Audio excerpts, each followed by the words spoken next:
The girl is 18 years old. Her name is Lucia Balba.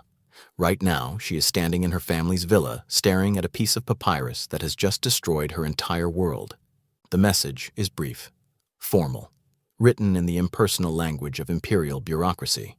But everyone in the room understands what it actually means, what it really says beneath the polite words about honor and attendance and the emperor's pleasure in receiving distinguished guests. Lucia Balba is invited to attend a private gathering at the imperial residence. Her presence is requested 3 days hence. Appropriate attire is expected. Refusal is not mentioned as an option because refusal is not an option. This is not an invitation. This is a summons. And everyone knows what happens at these gatherings. Her father stands across the room. Senator Marcus Junius Balbus, a man who has served Rome for 30 years, who has held every major office short of consul, who has commanded legions and governed provinces and sat in the Senate during 5 different reigns. He is staring at his daughter with an expression she has never seen on his face before. It takes her a moment to recognize what she is seeing. Her father is terrified. Her mother has gone completely white, has actually swayed on her feet like she might faint. The servants who brought the message have backed out of the room without being dismissed because they understand that this is a private family catastrophe and that witnessing it might be dangerous. 3 days. That is how long Lucia has before she must present herself at the palace outside Rome where the emperor has established his residence. The emperor who has never once entered the city itself during 3 years of rule, who governs from a commandeered estate that no one from his previous life would recognize. That has been transformed into something the original owners could not have imagined in their worst nightmares. 3 days before Lucia must attend a gathering that survivors do not discuss, that families who receive their daughters back speak of only in whispers behind closed doors, that senators mention in coded language when they think no one is listening. That has become the single most feared event in Roman aristocratic life, more feared than execution, more feared than exile, more feared than torture, because at least those things end.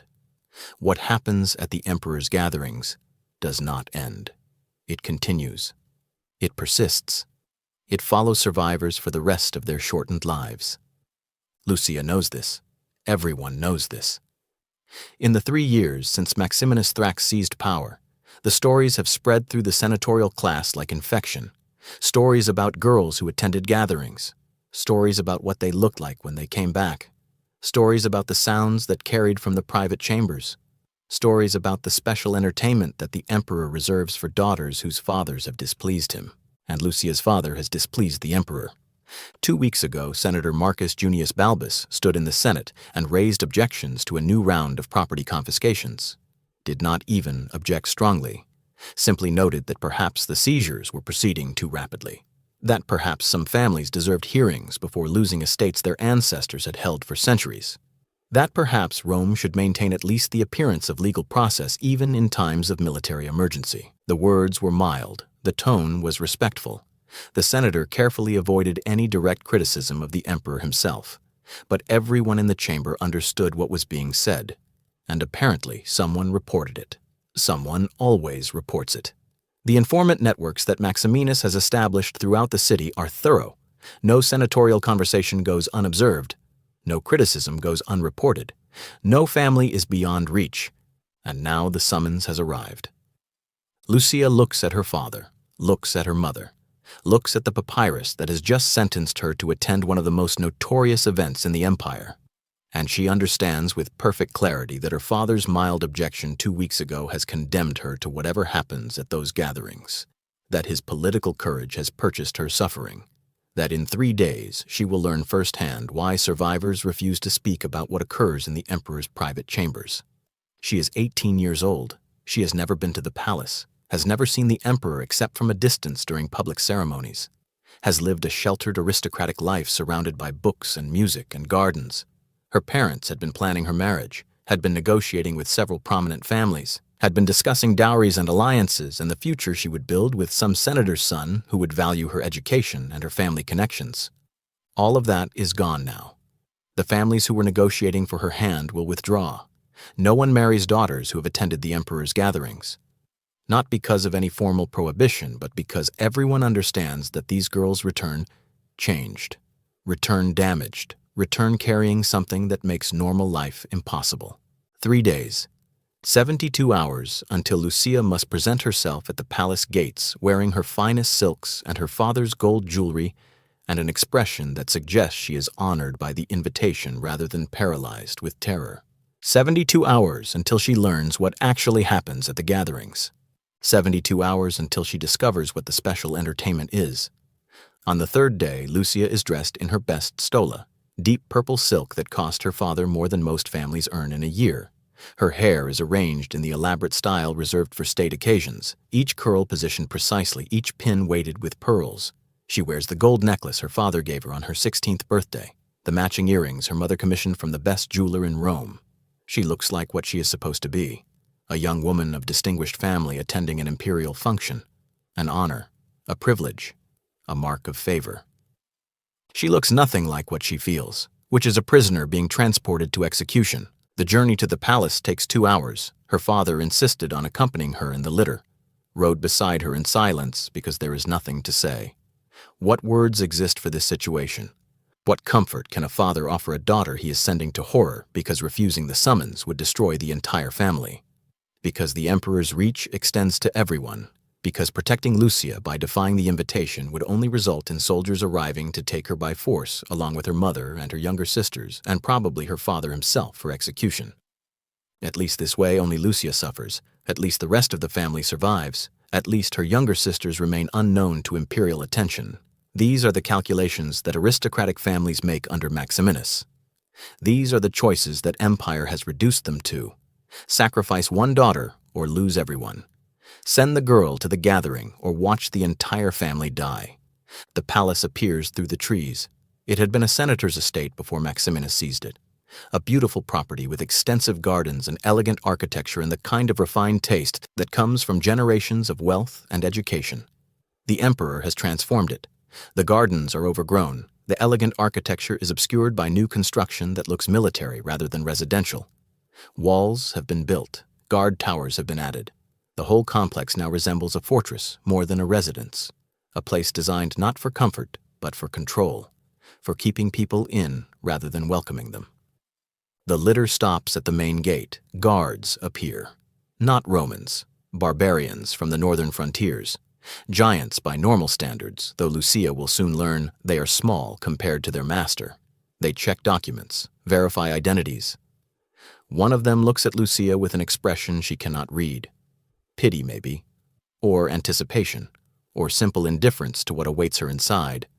Her father tries to enter with her, is stopped immediately. Only the invited may pass beyond this point.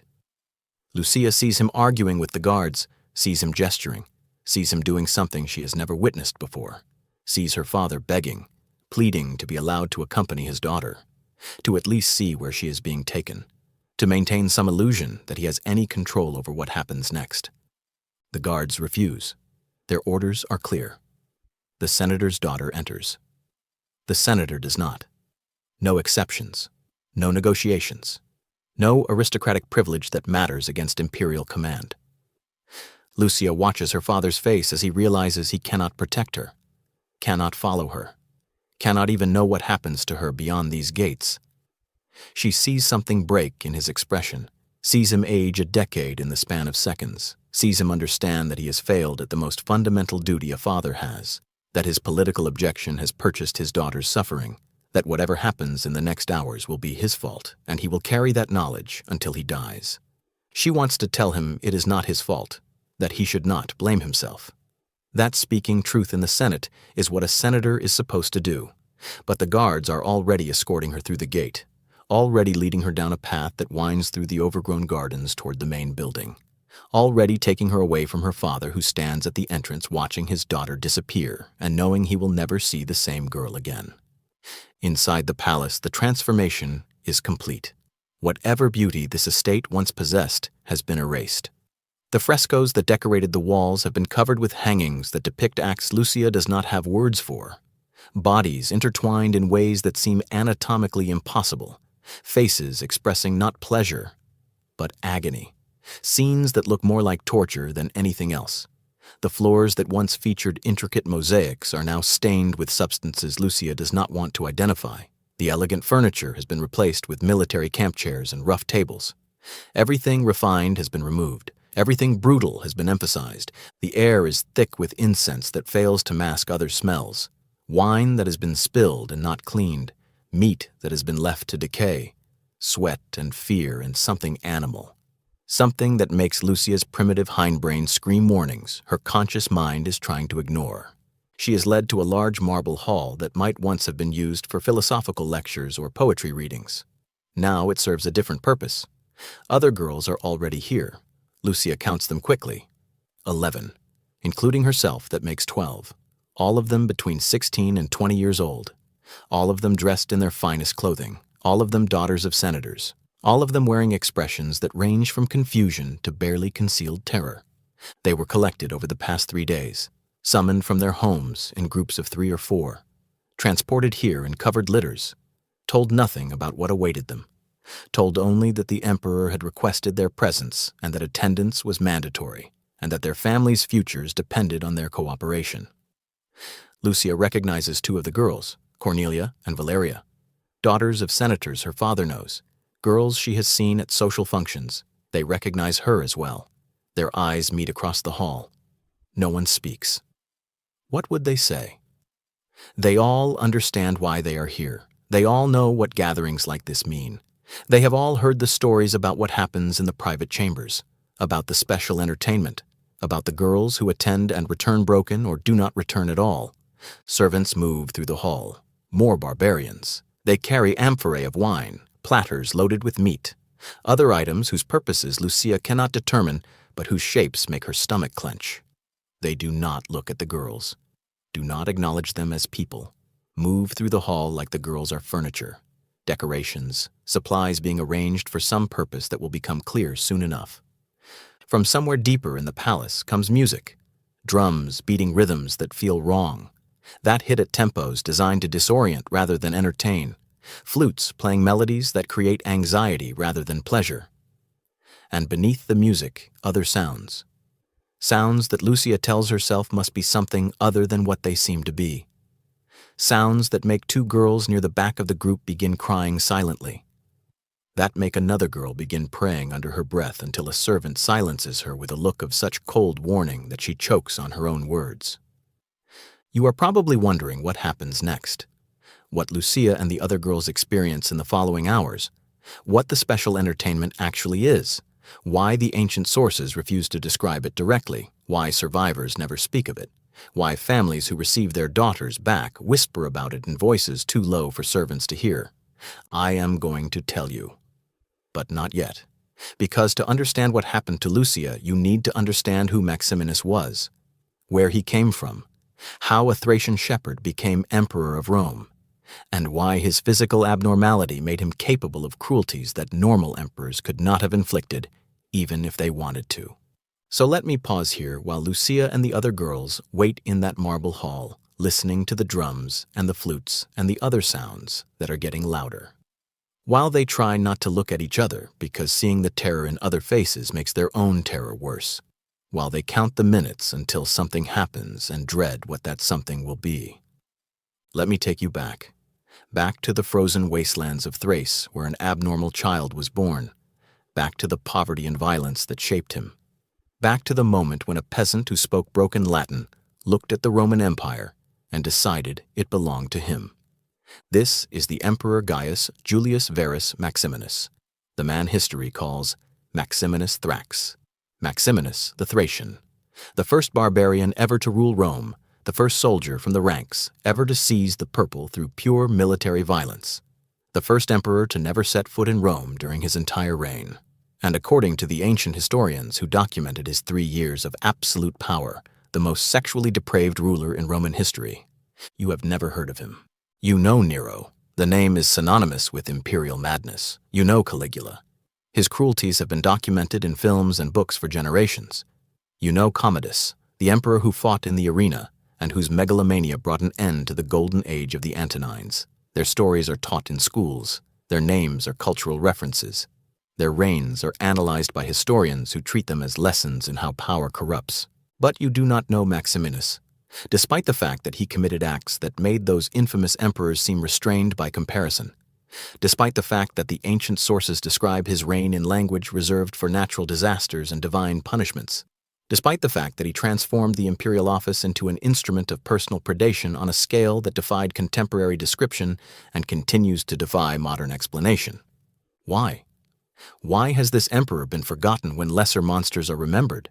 The answer reveals something about how history is written, about what gets preserved and what gets buried, about how scholarship protects itself from confronting human darkness that exceeds comfortable boundaries.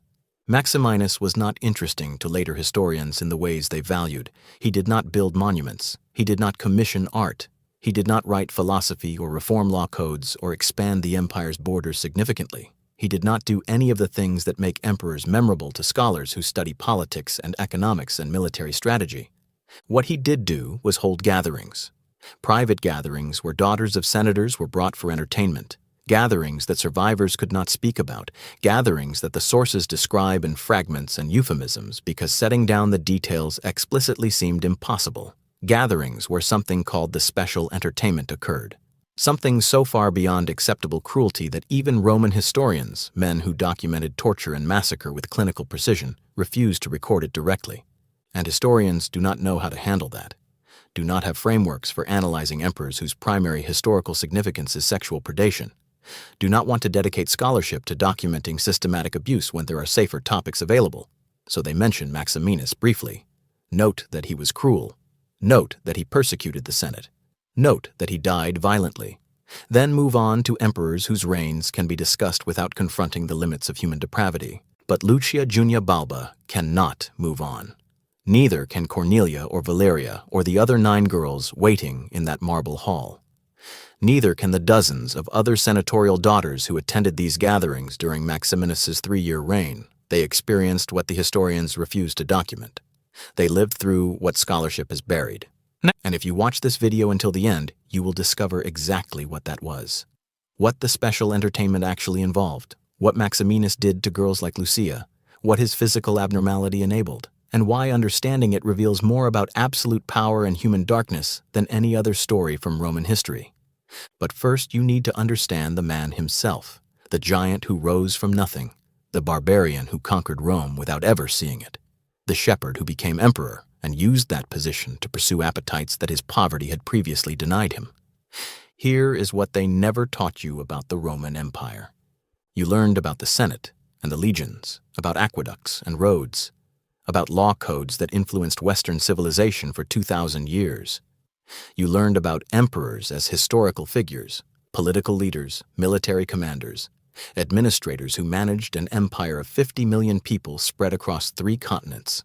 But you never learned about the private gatherings, never discovered that some emperors used their power not just politically but intimately, that they held events where the daughters of political enemies were brought as entertainment, where aristocratic girls were summoned to demonstrate that no one was beyond imperial reach, where suffering was staged as spectacle, where power expressed itself through bodies rather than laws. You never learned this because scholarship does not know how to teach it, because academic language creates distance from horror, because focusing on political economy and military strategy and administrative reforms allows historians to avoid confronting emperors who weaponize sexual violence as an instrument of state terror.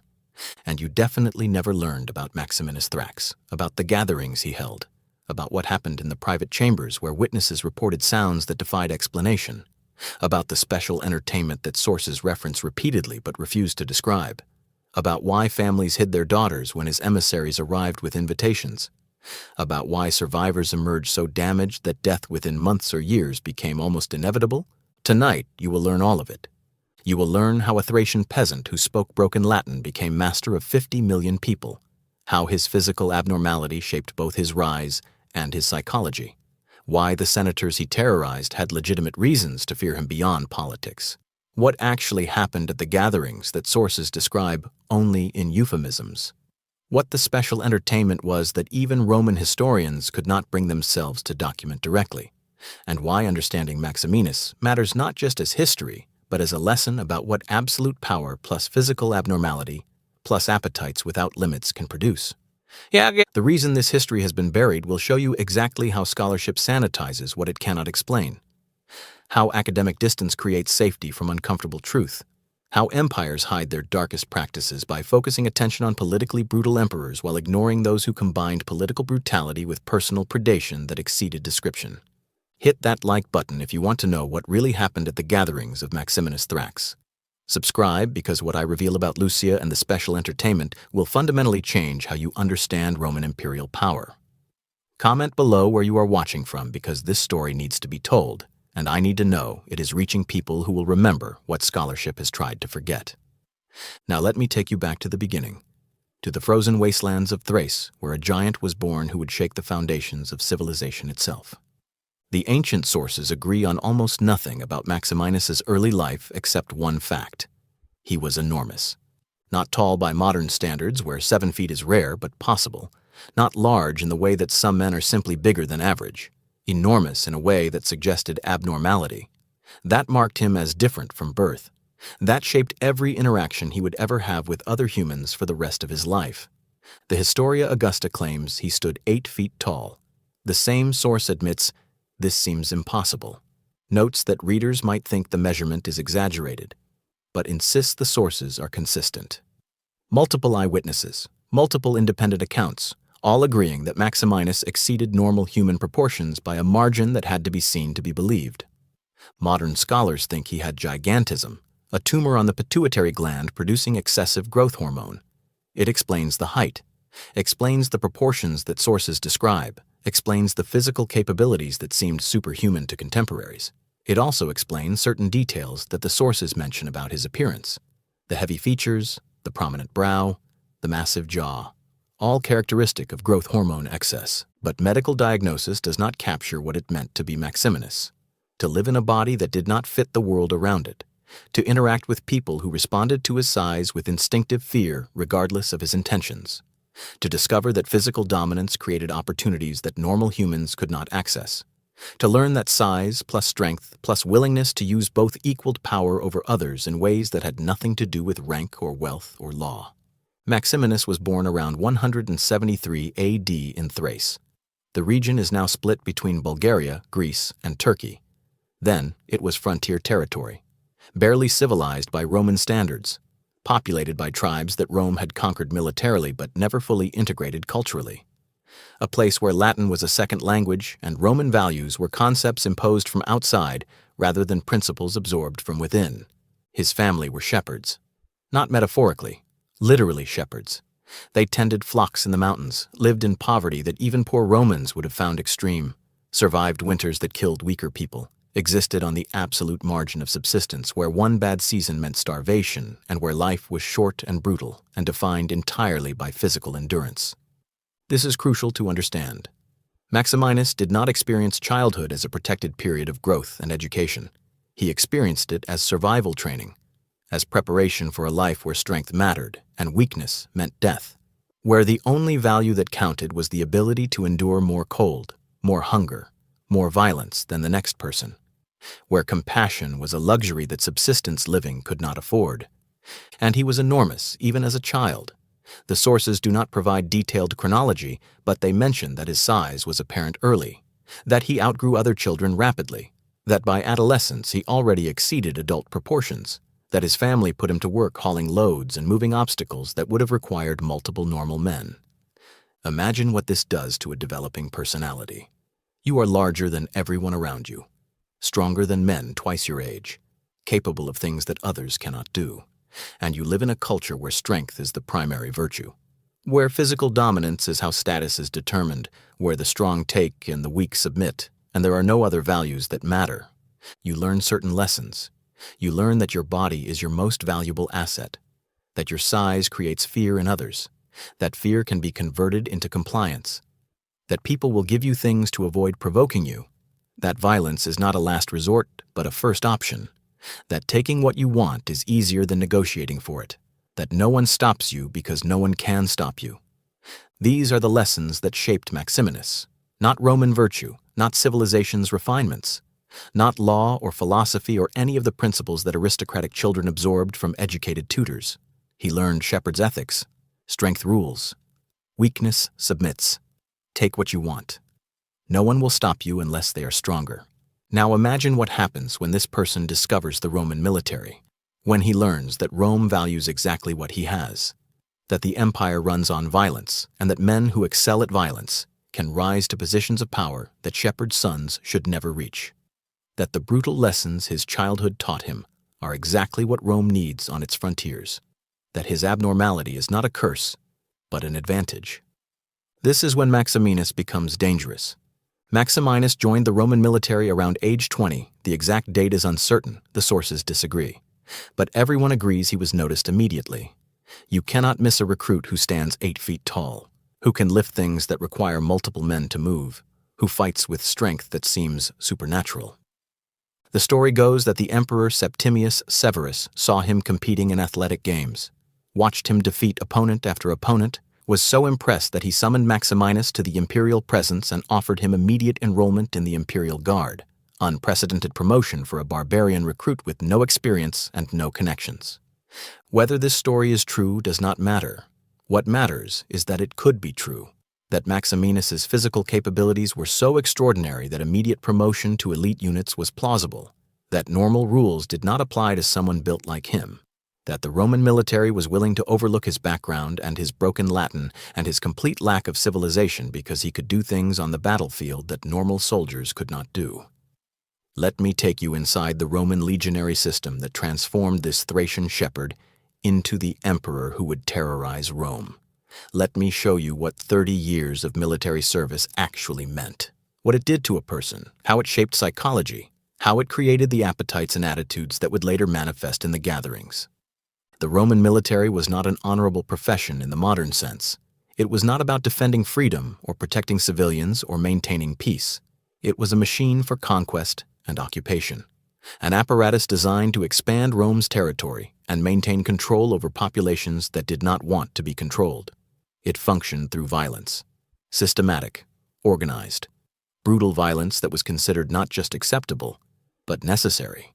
New recruits learned this immediately. Training was deliberately harsh, designed to break down civilian identity and rebuild military identity, designed to teach that orders mattered more than morality, that unit cohesion mattered more than individual conscience, that survival required doing things that civilian life would have considered unthinkable. Maximinus excelled at this. His size gave him advantages. He could endure physical punishment that broke other recruits. He could complete marches that left normal soldiers exhausted. He could carry loads that required multiple men. His abnormality was perfect for military service. Everything that had made him different in civilian life made him valuable in military context. But the training was not just physical, it was psychological. It taught specific lessons about violence and power and human value. It taught that enemies were not people, but obstacles. That conquered populations were resources to be exploited. That soldiers could take what they wanted because military force gave them that right. That civilization's rules applied only to Romans and barely even to them in occupied territories. These lessons were not abstract, they were practiced, applied in real situations against real people. Maximinus spent decades on Rome's frontiers implementing what training had taught him, taking what he wanted, treating conquered people as subhuman, using violence first because violence worked, learning through direct experience that force plus willingness to use force equaled power without limits. The campaigns reinforced these lessons constantly. Every victory brought plunder. Every conquest brought slaves. Every successful season brought rewards measured in wealth taken from people whose only crime was living in territory Rome wanted. The system rewarded brutality, made cruelty profitable, taught that the strong took and the weak submitted, and this was natural order rather than injustice. Consider what this does over 30 years. Consider how 30 years of being rewarded for violence shapes a personality, how 30 years of taking what you want without consequences builds expectations, how 30 years of watching weaker people submit teaches you that submission is natural, how 30 years of military brotherhood built on shared acts of conquest creates bonds that normal civilian relationships cannot match. Maximinus absorbed all of this. He became the perfect product of Rome's military machine. He learned every lesson. He excelled at every application. He rose through ranks because he was exactly what Rome needed on its frontiers. A giant who terrified barbarians into submission. A soldier who could be counted on for any violence the empire required. a man who had completely internalized military values and rejected everything civilization claimed to represent. And then he looked at the young aristocratic emperor who had never fought, who preferred philosophy to warfare, who wanted to negotiate rather than conquer. And Maximinus understood with perfect clarity that this emperor represented everything wrong with Rome, everything weak, everything that military men like him had been dying to protect while aristocrats got rich and comfortable. Let me tell you about the campaign on the Rhine frontier that immediately preceded Maximinus's seizure of power. Let me show you exactly what triggered the mutiny, because understanding this moment is crucial for understanding everything that came after, for understanding why his soldiers followed him, for understanding why the Senate feared him so completely. The year was 235, early spring. The Germanic tribes across the Rhine had been raiding Roman territory for months, burning farms, taking slaves, destroying infrastructure. The standard barbarian harassment that Rome's frontiers faced constantly, the kind of situation that required military response.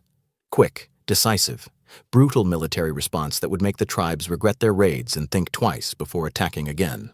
Emperor Alexander Severus arrived at the Rhine with the legions. He was 26 years old, had been emperor since age 13, raised by his mother Julia Mamaea, who still dominated imperial policy. The soldiers hated both of them.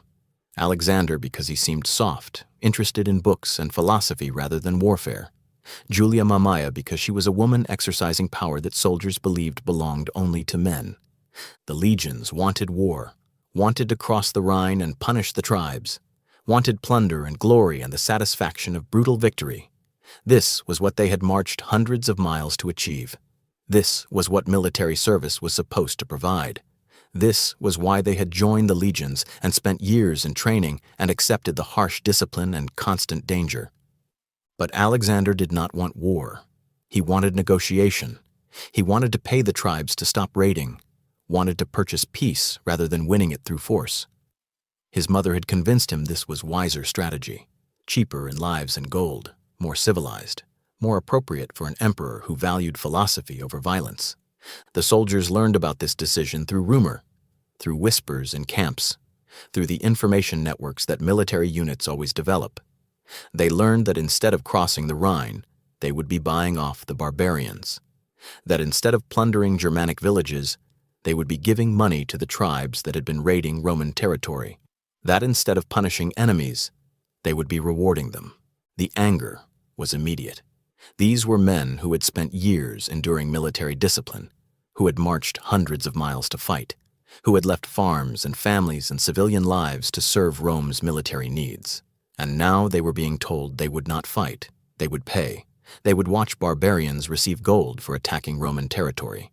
This violated everything military culture taught. It violated the fundamental principle that strength was rewarded and weakness was punished. It demonstrated that the aristocratic emperor did not understand military values, did not respect military men, did not appreciate the sacrifices they made or the violence they were willing to commit on Rome's behalf. Maximinus understood this anger. He was commander of recruits at this camp, responsible for training new legionnaires, surrounded constantly by young soldiers who had joined expecting glory and plunder, and the satisfaction of defeating Rome's enemies. Young men who were now being told there would be no glory, no plunder, no victory, just watching an aristocrat pay barbarians to be nice.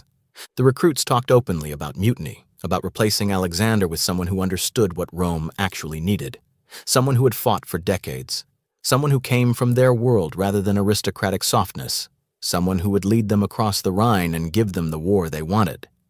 They talked about Maximinus, the giant commander who had spent 30 years doing what they dreamed of doing, who spoke their language literally and figuratively, who understood their grievances because he had experienced them himself, who had risen from nothing to command through pure military excellence, who represented everything they valued and everything Alexander was not. The mutiny happened in March. The exact sequence of events is disputed, but the basic pattern is clear. Maximinus's recruits proclaimed him emperor. They wrapped him in imperial purple. They carried him through the camp.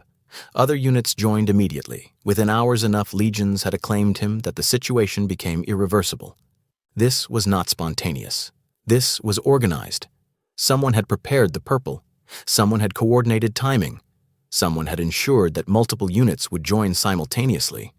The mutiny succeeded because it was planned, because military men who understood logistics and coordination had decided the time was right and had prepared accordingly.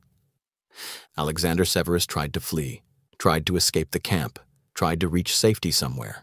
He failed. The soldiers found him in his tent with his mother. Both were killed quickly, stabbed by multiple soldiers. Their bodies were dragged through the camp so everyone could see, so everyone could understand that the aristocratic era was over, that military men were in charge now, that emperors who disrespected soldiers would die. This is the context for everything that followed. This is why Maximinus's soldiers loved him, because he gave them what they wanted. War instead of negotiation, plunder instead of payments, victory instead of compromise. He understood them because he was them. He rewarded them because they had made him emperor. He shared their values because he had been shaped by the same system that shaped them. And when he needed to punish the Senate, when he needed to demonstrate that aristocrats no longer controlled Rome, when he needed to show that military values trumped civilian refinement, he did it in a way that soldiers understood. He took the daughters of senators who had opposed him. He held gatherings. He demonstrated that aristocratic privilege meant nothing against military force. He showed everyone that strength ruled now, that civilization was optional, that the weak would submit to the strong exactly as military culture taught. The soldiers did not object. They approved. This was what they believed.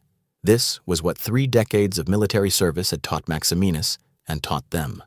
This was Rome's truth, stripped of aristocratic pretension. This was power without civilized disguise.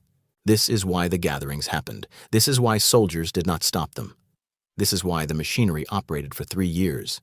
Because the military men who controlled Rome under Maximinus believed that taking senatorial daughters was appropriate, was demonstrating natural order, was showing civilians what military force actually meant.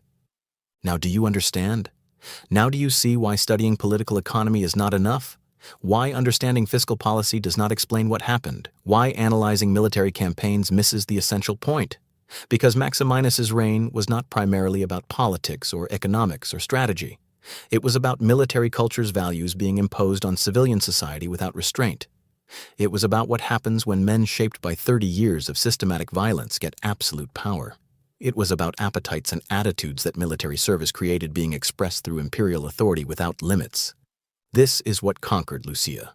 Not just an individual emperor, an entire system, an entire culture, an entire set of values that had been building for centuries and that finally got complete expression through one giant whose physical abnormality made him capable of cruelties that normal emperors could not commit even if they wanted to. Now let me show you more about how Maximinus transformed that confiscated estate into the apparatus for breaking senatorial daughters. Because understanding the physical space is crucial for understanding how the gatherings functioned, how the machinery worked, how systematic abuse was organized at industrial scale. The estate covered approximately 50 acres, large by Roman standards, with main residential complex, multiple outbuildings, extensive gardens, private bathhouse, small amphitheater for private performances, a complete aristocratic world, self-contained, self-sufficient, designed for the peaceful enjoyment of wealth and status. Maximinus kept the walls, enhanced them actually, raised them higher, reinforced them, added guard towers at intervals. The walls served multiple purposes: privacy, security, control. They prevented anyone outside from seeing in. They prevented anyone inside from being seen. They created a space that was separate from Rome. That operated under different rules. That was imperial territory in the most complete sense. The gates were redesigned. Only one entrance remained functional. The others were sealed. This created a bottleneck.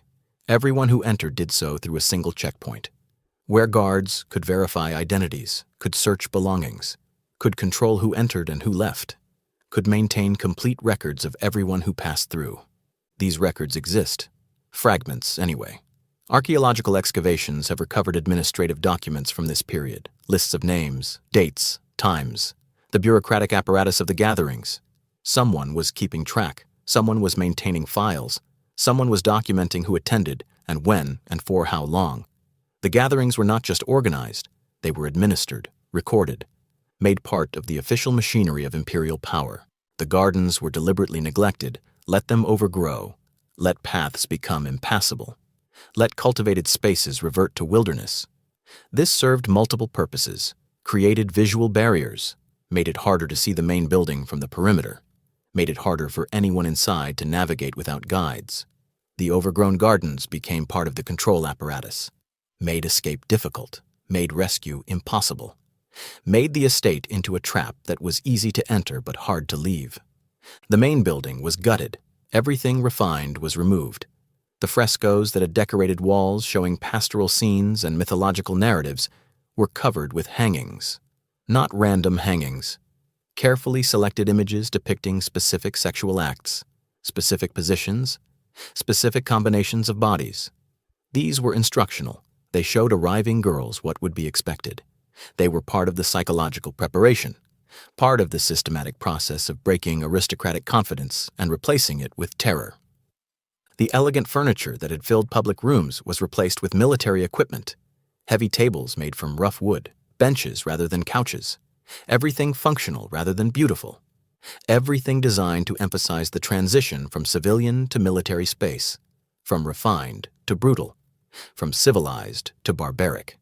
The transformation of the physical space signaled the transformation of power relations. The private chambers where gatherings occurred were modified extensively, thick walls added, double doors installed, heavy curtains hung, all designed to contain sound. Not perfectly. Some sounds still carried, but enough to create ambiguity, to allow guards to maintain they did not hear clearly, to allow servants to claim they did not know exactly what was happening. The soundproofing was part of the deniability apparatus, part of how the machinery maintained itself. Each private chamber contained specific equipment, restraints built to unusual scales. Maximinus's size required custom construction. Standard military restraints would not work, too small, too weak. So specialized equipment was commissioned, built by craftsmen who were paid well and told nothing about intended use, built to specifications that made their purpose obvious but not openly acknowledged. Built into the physical infrastructure of the palace, medical facilities were established in dedicated rooms, equipped with supplies that physicians specified: bandages, drugs for pain management, drugs for sedation, tools for treating specific injuries. The medical rooms were positioned for quick access from private chambers. This was not coincidence. This was planning. Someone had calculated distances, had determined optimal placement, had designed the space so physicians could respond immediately when needed. Detention cells were constructed in the basement, small rooms, perhaps 8 feet by 8 feet, large enough to lie down, too small to pace effectively, with heavy doors, small windows, minimal furnishing, a bed, a chamber pot, nothing else. These cells were clean.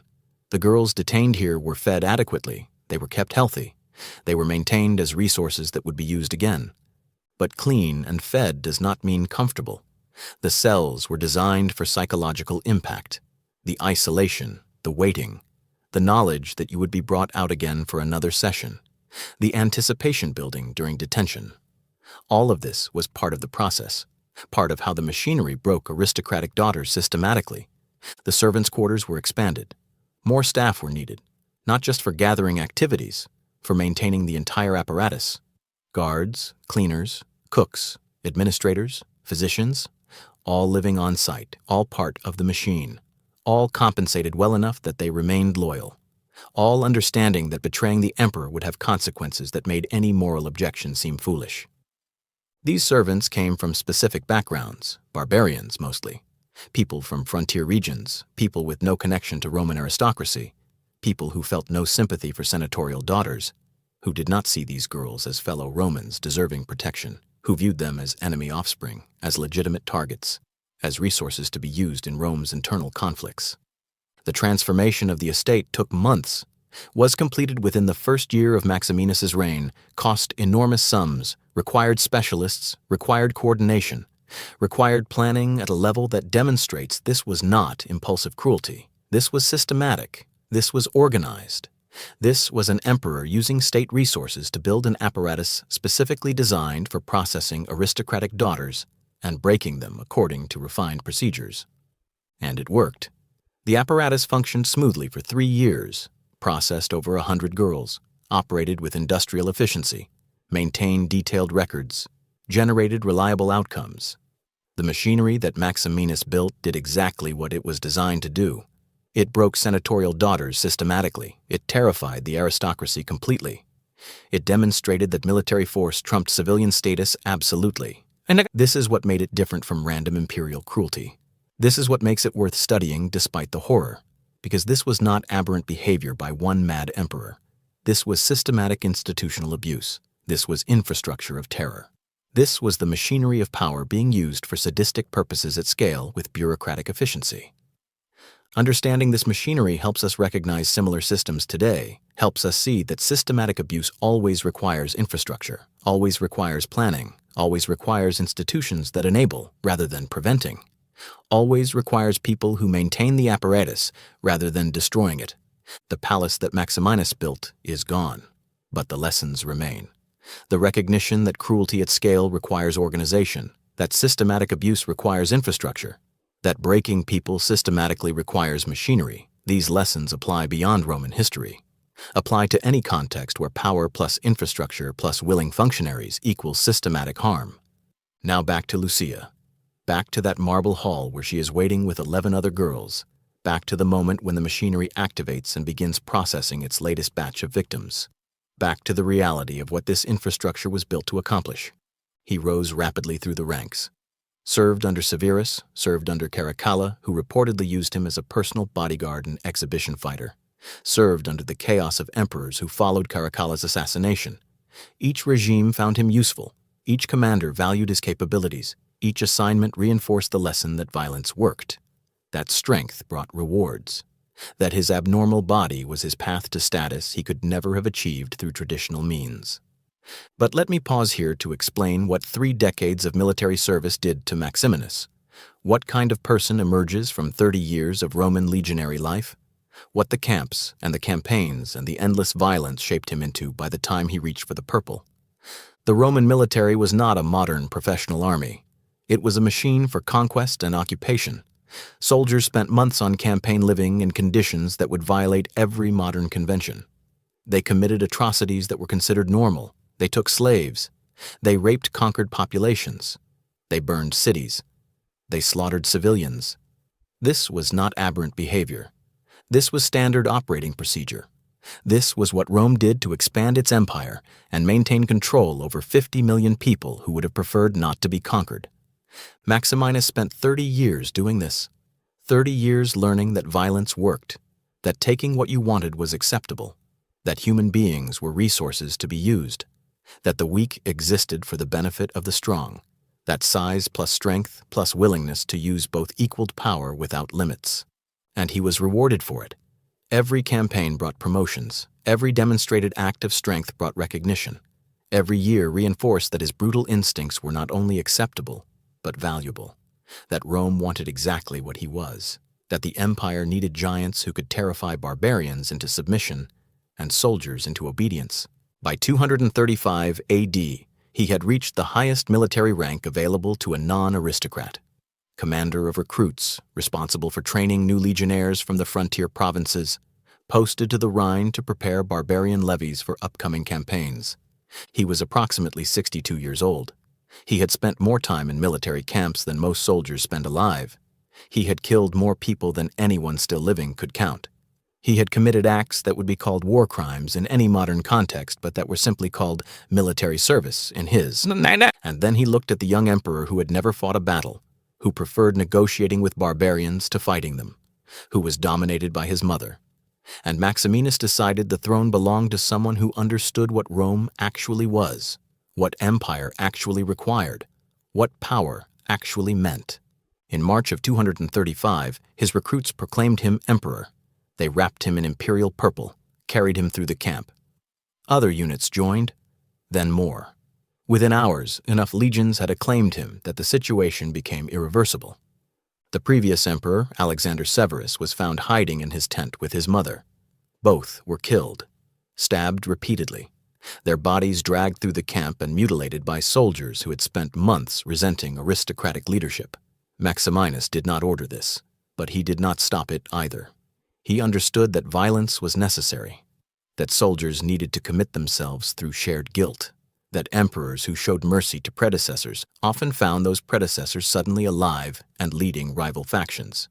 He was emperor, the first barbarian ever to rule Rome, the first soldier from the ranks to seize power through pure military force, the first giant to sit on the throne. And he had appetites. Appetites that poverty had denied him for 62 years. Appetites that military service had shaped and refined and amplified. Appetites that his enormous body created. Appetites that 3 decades of violence had taught him were acceptable to pursue. Now he had the power to pursue them. Now he controlled an empire. Now no one could tell him no. Now the daughters of senators who would never have acknowledged his existence could be summoned to his presence. Now the aristocratic families who considered him barbarian scum had to send their girls when invitations arrived.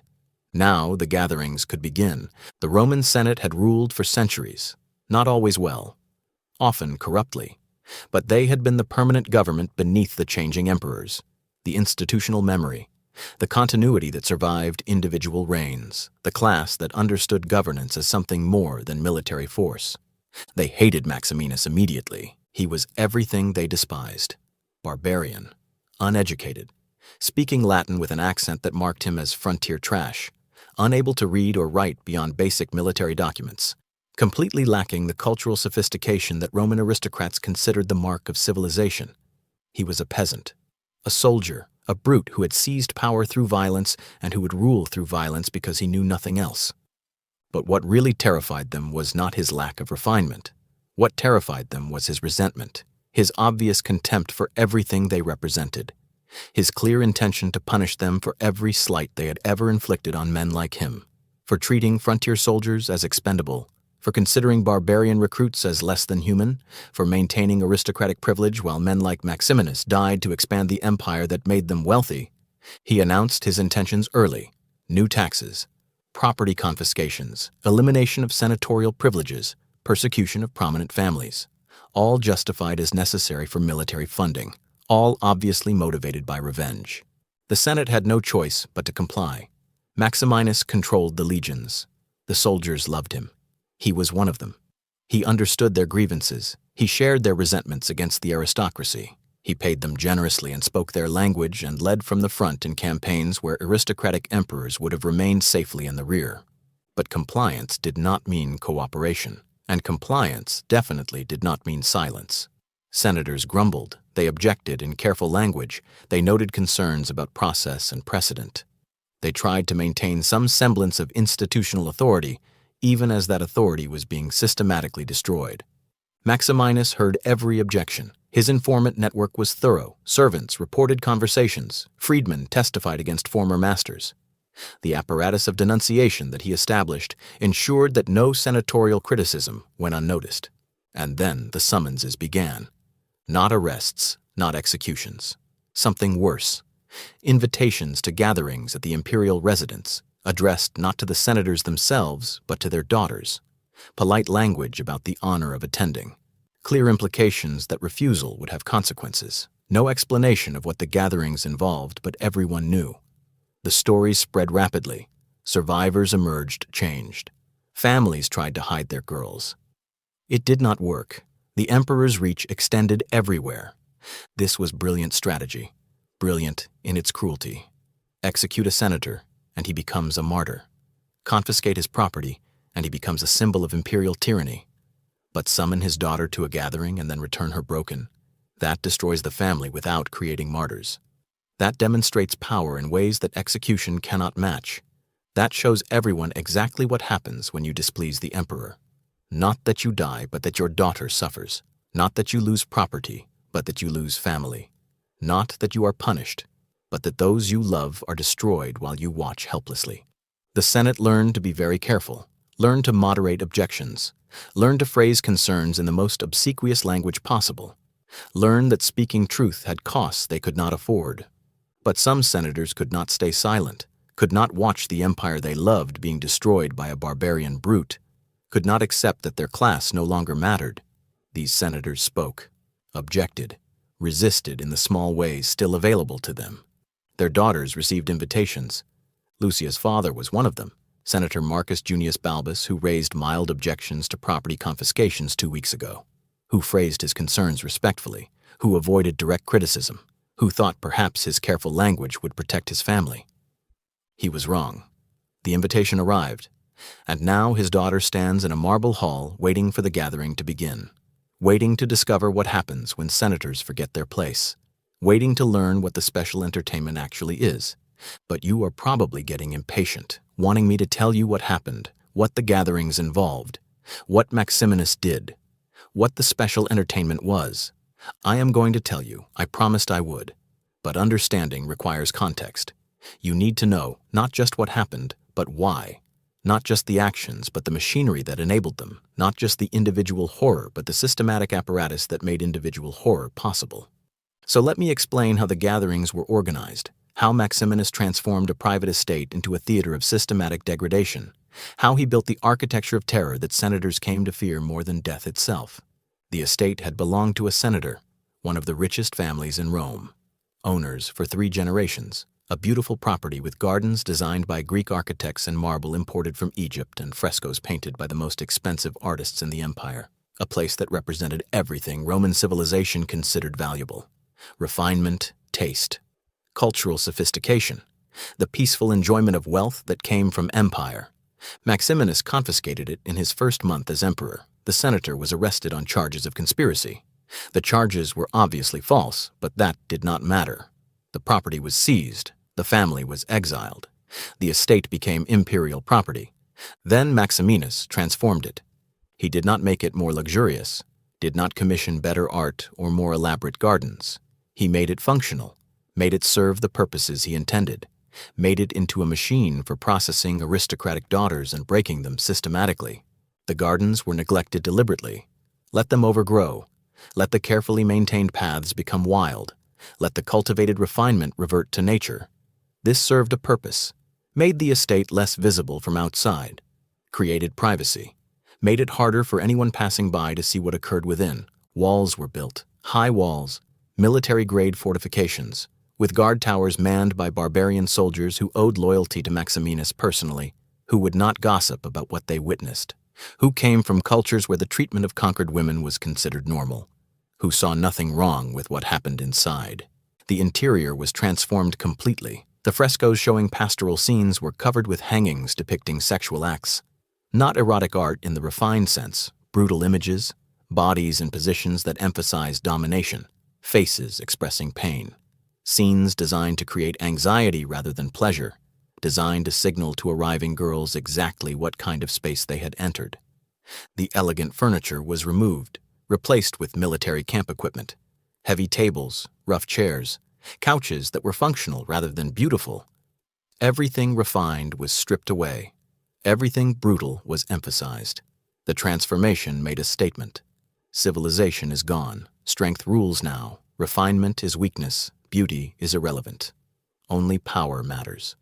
The private chambers where the gatherings occurred were redesigned with specific purposes.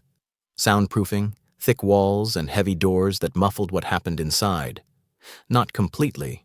Some sounds still carried, but enough to create deniability, to allow servants to pretend they did not hear, to allow guards to maintain that they did not know. Medical facilities, a room set aside for physicians, because injuries were frequent, because Maximinus's size created damage that required treatment, because some girls needed immediate intervention or they would not survive. The physicians were part of the apparatus, complicit in maintaining the machinery, treating injuries without asking how they occurred, preserving lives so suffering could continue. Detention cells, small rooms where girls could be held between gatherings, because sometimes Maximinus wanted to space out his entertainment, wanted to create anticipation, wanted to let fear build before the next session. The cells were clean. The girls were fed adequately. They were kept healthy.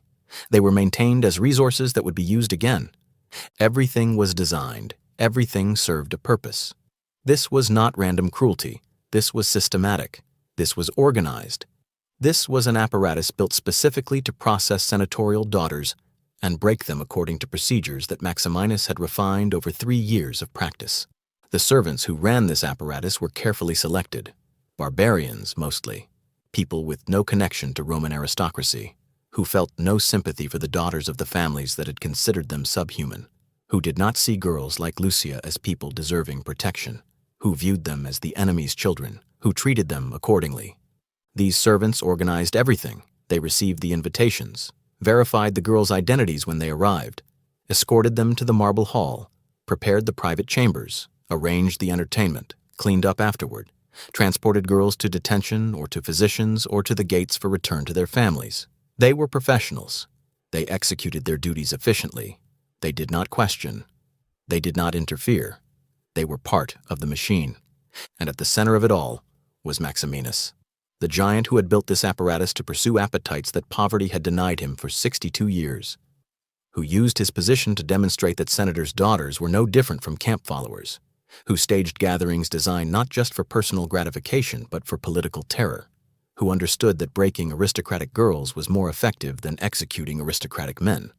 Now let me tell you about the gatherings themselves, about what happened when girls like Lucia arrived, about the progression from arrival to entertainment, about the systematic escalation that Maximinus had refined into a procedure. When the 12 girls have assembled in the marble hall, the servants bring wine.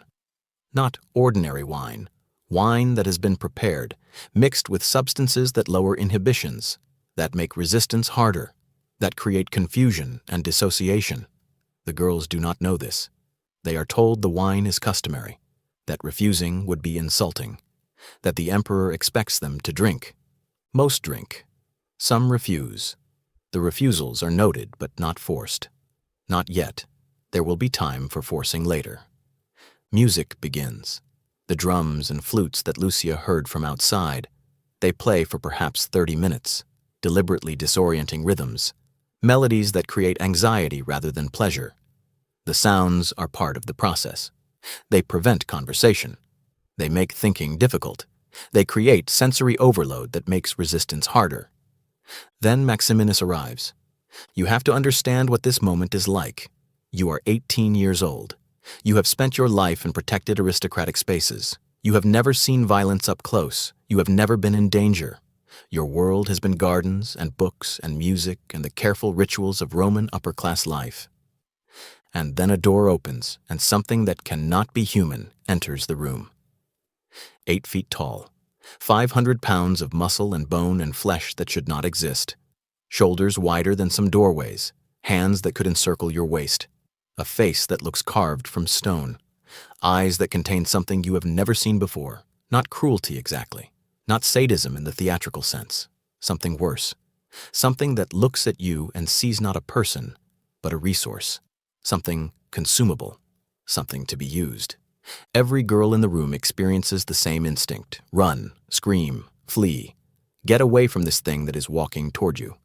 The primitive hindbrain that evolution designed to detect predators is screaming warnings that override conscious thought. But there is nowhere to run. The doors are guarded. The windows are barred. The estate is surrounded by walls and soldiers. And even if you could run, where would you go? You are miles from Rome. You are in imperial property. You are here because the emperor summoned you, and refusal was not an option. Running now would only make things worse. For you and for your entire family. So you stand there, frozen, watching the giant approach, hoping that maybe the stories are exaggerated. Maybe it will not be as bad as you heard. Maybe you will survive this gathering intact and return home and never speak of it and move on with your life. You are hoping for a mercy that does not exist. Maximinus walks slowly through the hall. He looks at each girl individually, studies them, evaluates them. He is deciding which ones to use tonight, which ones to save for future gatherings, which ones to make examples of, which ones to break completely and which ones to break partially so they can return home and serve as warnings. He stops in front of Lucia, reaches down, touches her jaw with surprising gentleness, tilts her head up so she is forced to look directly into eyes that contain nothing she recognizes as human. "This one," he says. His voice is deep enough that she feels it in her chest. His accent marks him as barbarian. His words are simple, direct. "This one will do for the special entertainment tonight." Lucia does not understand. Not yet. Special entertainment sounds like it might be singing or dancing or reciting poetry, things that aristocratic girls learn, things that might be embarrassing but not harmful. She does not understand that special entertainment is a euphemism, that everyone except arriving girls knows what it actually means, that sources reference it repeatedly without explanation because the explanation is unspeakable. She is about to understand. Maximinus gestures to servants. They come forward. They take Lucia's arms, not roughly, not yet, but firmly enough that she understands she cannot refuse. They lead her toward one of the doors at the back of the hall, the door that leads to the private chambers, the door beyond which the sounds have been coming from. The other 11 girls watch her go. They are relieved it is not them. They are terrified for her. They understand that what happens to Lucia is a preview, that their turn will come, that before this night is over they will all pass through that door, that what they are about to witness is designed to maximize their terror for when their own turn arrives. This is part of the design, making girls watch, making them anticipate, building fear through observation before fear through experience. Maximinus has refined this, has learned that watching others suffer amplifies your own suffering when your turn comes, has discovered that anticipatory terror is almost as valuable as actual terror, has built the progression deliberately to extract maximum psychological damage from each gathering. The servants escort Lucia through the door. It closes behind her. The remaining girls can hear sounds, music still playing but different now, louder, more aggressive, and other sounds beneath the music, sounds that might be voices, might be something else, sounds that make interpretation impossible but make imagination inevitable. You want to know what happens next, what happened to Lucia beyond that door, what the special entertainment actually was. I will tell you, but not yet, because there is more context you need, more about Maximinus himself, more about the physical reality that made him capable of things normal emperors could not do, more about how his body created possibilities for cruelty that exceeded anything in Roman history. Let me tell you about Maximinus's physicality, about what sources report regarding his size and strength and appetites, about why his abnormality matters for understanding what happened in those private chambers. The ancient sources obsess over Maximinus's physical dimensions. They return to the subject repeatedly. They note details that seem designed to establish his abnormality beyond any doubt. These are not casual observations. These are deliberate attempts to convey something that exceeded normal human proportions. The Historia Augusta claims he stood 8 feet tall. The same source admits this seems impossible, but insists multiple witnesses confirm it. Modern scholars note that 8 Roman feet would be approximately 7 feet 6 inches by modern measurement. Still extraordinary. Still well beyond normal human height, especially for the 3rd century when average male height was perhaps 5 feet 6 inches. Maximinus exceeded the average by 2 full feet. He was not just tall, he was a giant. The sources describe his proportions. His arm span was reportedly equal to his height. His hands could wrap entirely around a man's head. His feet required custom boots because normal military equipment did not fit him. His armor had to be specially manufactured because standard pieces were far too small. Everything about him exceeded normal specifications. His strength was legendary even by Roman military standards.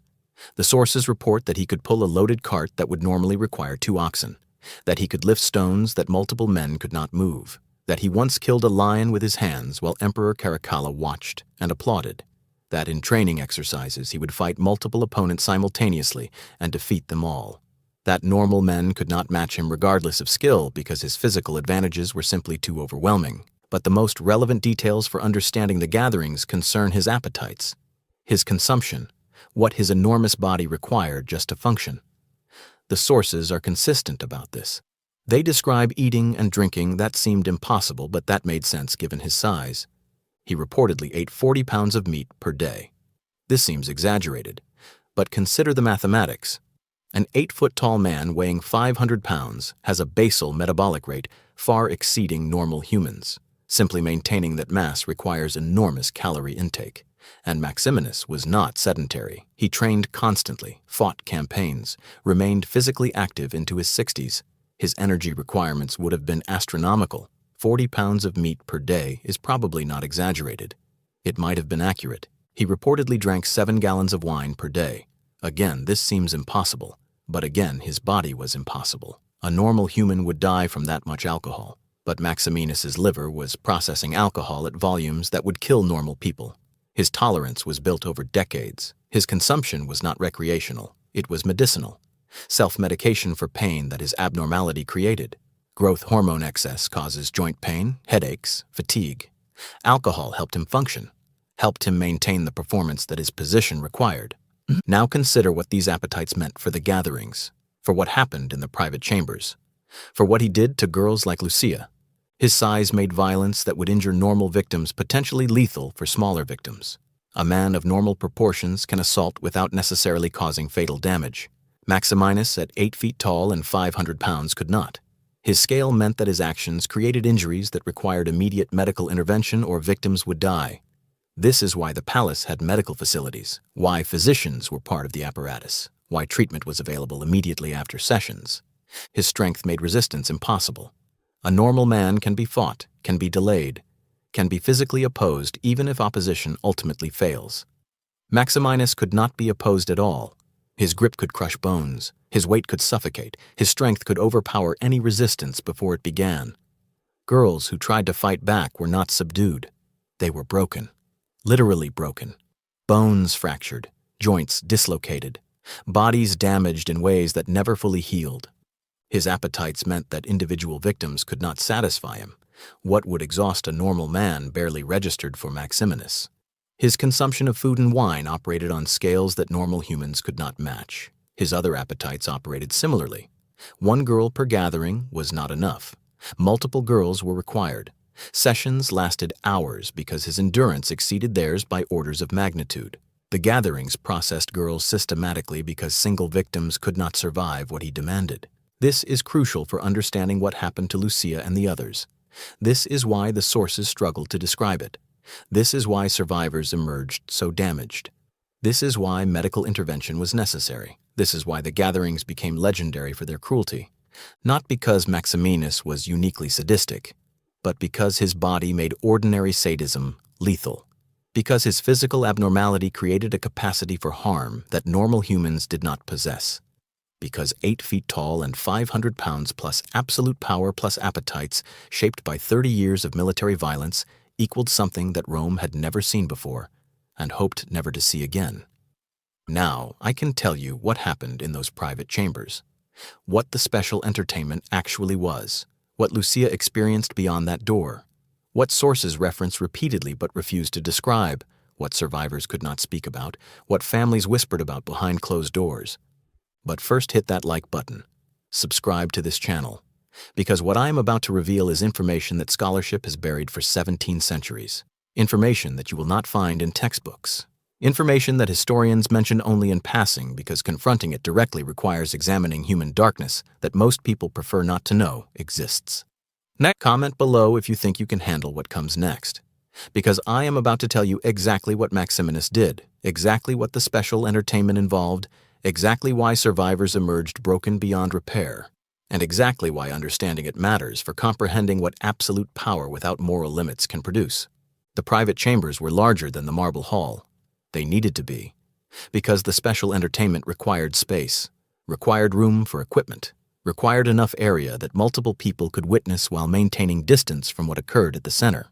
When Lucia is brought through the door, she sees the other girls positioned around the perimeter, the 11 who were left in the hall. They have been brought in through different entrances, arranged so they face the center of the room, guarded by servants who will ensure they watch, who will prevent them from looking away, who will make certain they witness everything that happens. At the center of the room is Maximinus. He has removed his toga.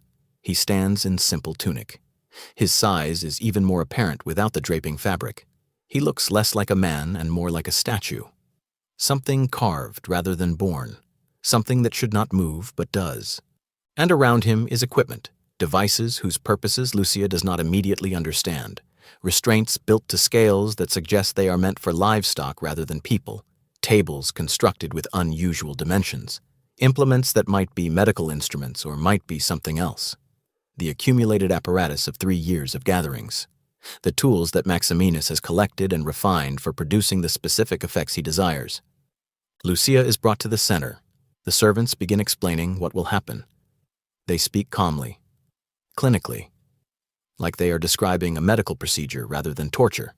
They tell her that resistance will make things worse, that cooperation might limit damage, that physicians are available, that she will survive if she does what they instruct. This is when Lucia understands, when the reality of her situation becomes undeniable, when she realizes that special entertainment is not a euphemism for something mild.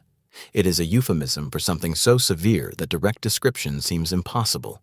She tries to resist, tries to pull away from the servants, tries to run, tries to scream. The servants restrain her easily. They have done this many times. They know how girls react. They know the progression from denial to panic to desperate bargaining to final submission. They do not hurt her, not yet. That is not their role. They simply contain her, control her, prepare her for what Maximinus will do. And then the entertainment begins. I am not going to describe the specific acts, not because of platform restrictions, though those apply, but because the specific details are less important than understanding the systematic nature of what occurred, the organized cruelty, the refined procedures, the apparatus designed to produce maximum suffering while maintaining survival. What I can tell you is this. The special entertainment exploited Maximinus's size deliberately, used his physical abnormality as an instrument of destruction, created damage that normal-sized emperors could not have inflicted, made his body into a weapon that exceeded anything else available to him. The physical mechanics were simple. Force plus mass plus abnormal proportions equals injury. Inevitable injury. Injury that required immediate medical intervention or victims died. The special entertainment involved the other girls watching. That was not incidental. That was the core of the design. Make them witness what will happen to them. Make them anticipate their turn. Make them experience the psychological torment of waiting while watching someone else suffer what they will soon suffer. Make the fear build until their own experience becomes almost redundant because the anticipatory terror has already accomplished most of the psychological destruction. The special entertainment lasted hours, not because Maximinus required hours, but because the entertainment was designed for maximum psychological impact. Drawn out, with pauses for anticipation, with escalations at calculated intervals, with recoveries that suggested it might be ending followed by resumptions that demonstrated it was not ending. Structured like theater, like performance, like spectacle designed to be remembered rather than completed.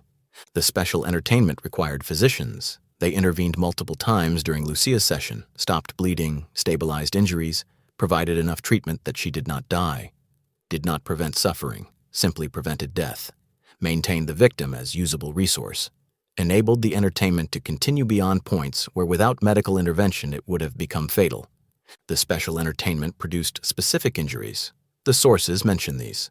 Girls returned with damage that physicians could not explain to families.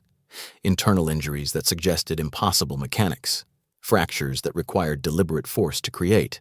Trauma that went beyond what sexual violence normally produces. Trauma that indicated Maximinus's size had created effects that normal humans could not replicate. The special entertainment broke Lucia completely. Not physically, though physical damage was severe. Psychologically. By the time it ended, she had dissociated, had gone somewhere inside herself that was unreachable, had retreated from a reality that exceeded what human consciousness could process and remain functional. The physicians treated her body, stabilized her injuries, prepared her for detention until the next gathering or for return to her family. But her mind was gone. Whatever made Lucia a person had been destroyed. What remained was biological function, breathing, heartbeat, neural activity at a level sufficient to maintain life. But the personality was erased. The individual who had stood in her family's villa 3 days ago reading that summons no longer existed. Something else occupied her body now. Something that could not speak or process or interact normally. Something broken. And the other 11 girls watched all of it, watched every moment, were forced to witness, could not look away. Understood that their turn was coming, that what happened to Lucia was what would happen to them, that by the end of this gathering they would all experience versions of what they had just witnessed. This was the special entertainment. This was what sources could not describe.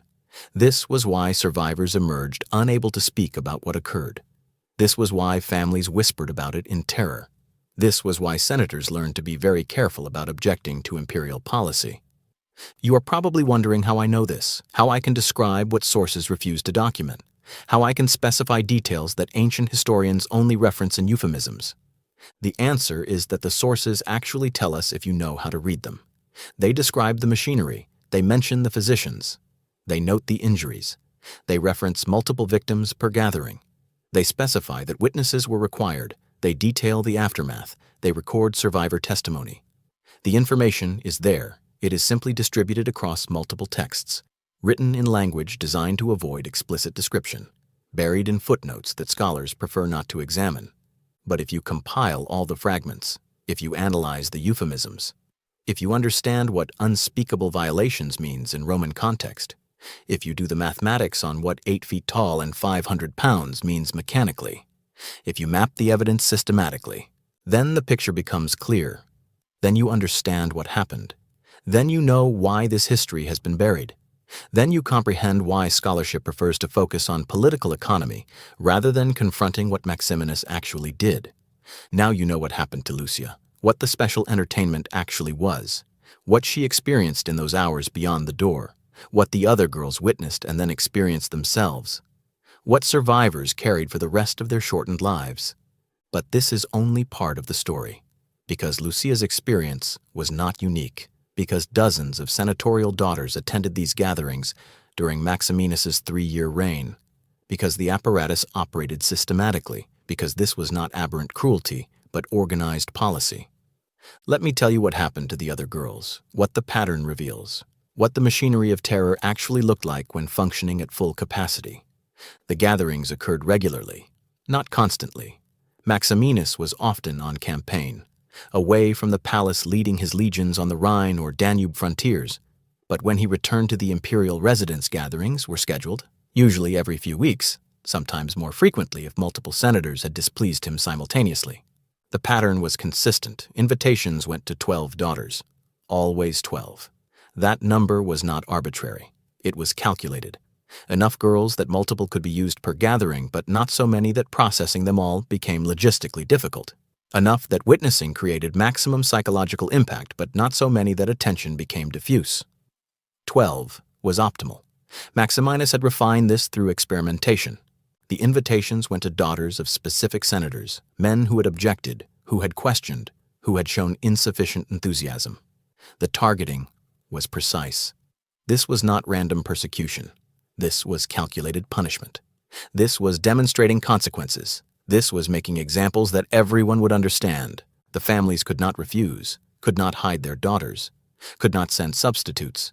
The invitations specified girls by name, included physical descriptions, made clear that imperial messengers knew exactly who they were looking for. Attempting to substitute a servant or conceal the daughter would only result in soldiers arriving to take her by force along with anyone else they found. So families complied, dressed their daughters in finest clothing, accompanied them to the palace gates, watched them disappear inside, waited, sometimes days, sometimes weeks, for their daughters to be returned or for notification that they had died, living in suspended terror, wondering what was happening, unable to intervene, unable to protect, unable to do anything except wait and hope that maybe their daughter would be one of the survivors. The gatherings processed all 12 girls, not all in one session. The sessions were distributed across the gathering, 3 or 4 girls for the special entertainment on the first evening, then detention while physicians treated injuries, then more sessions on subsequent evenings. The gathering might last 3 to 5 days total. By the end, all 12 had experienced some version of what Lucia experienced. All 12 had been used for entertainment. All 12 had been broken systematically. Some girls died during gatherings. The sources mention this repeatedly. Despite medical intervention, some injuries were too severe. Some victims went into shock that physicians could not reverse. Some simply gave up, stopped breathing, let their bodies shut down rather than continue experiencing what was being done to them. These deaths were not accidents. They were inevitable outcomes of the scale of violence involved. Maximinus's size made fatalities unavoidable even with medical support. The dead were disposed of quietly. Families received notification. Your daughter regrets she cannot return. The emperor offers condolences. A financial settlement was included. Blood money. Payment for the daughter who would not be coming home. Families did not ask questions, did not demand explanations, did not protest. They took the money and buried empty coffins and added their daughter's name to family tombs and never spoke of how she actually died. The survivors were released after gatherings concluded, returned to their families, sent home with warnings. Do not speak about what happened. Do not detail what you witnessed. Do not explain your injuries. Tell your family you are well. Tell them the gathering was an honor. Tell them nothing that would discourage future compliance with invitations. Most survivors obeyed. The terror of being summoned again was sufficient motivation, and many survivors could not speak about it anyway. Like Lucia, they had dissociated so completely that language could not access the memories. They remained locked inside themselves, unable to communicate what had happened because their minds had partitioned the experience away from conscious access as a survival mechanism. Families welcomed daughters home and found strangers occupying familiar bodies. Girls who had been bright became silent. Girls who had been social became withdrawn. Girls who had been engaged with life became barely functional. The physicians examined them, found injuries that did not make sense, internal damage that suggested mechanics impossible for normal humans, trauma that exceeded anything in their medical experience. The families did not ask questions. They understood that asking would not help. They focused on care, on helping their daughters recover, on hoping that time would heal what the gatherings had damaged, on pretending that maybe things would eventually return to normal. Things never returned to normal. Survivors remained broken. Some died within months. Their bodies healed, but their minds gave up. They stopped eating, stopped speaking, stopped engaging with life. They retreated into catatonia and died without their families understanding why medical intervention could not save them. They died because what they experienced exceeded what human consciousness could process and continue functioning. Others survived years, lived into their 20s or 30s or even longer, but they never recovered, never married, never had children, never participated in the social life their backgrounds entitled them to. They existed, they functioned at minimal levels, but they never became who they would have been without the gatherings. The damage was permanent. The destruction was complete. They were alive, but not living. Present, but not there. Human bodies without human futures. And through all of this, the gatherings continued.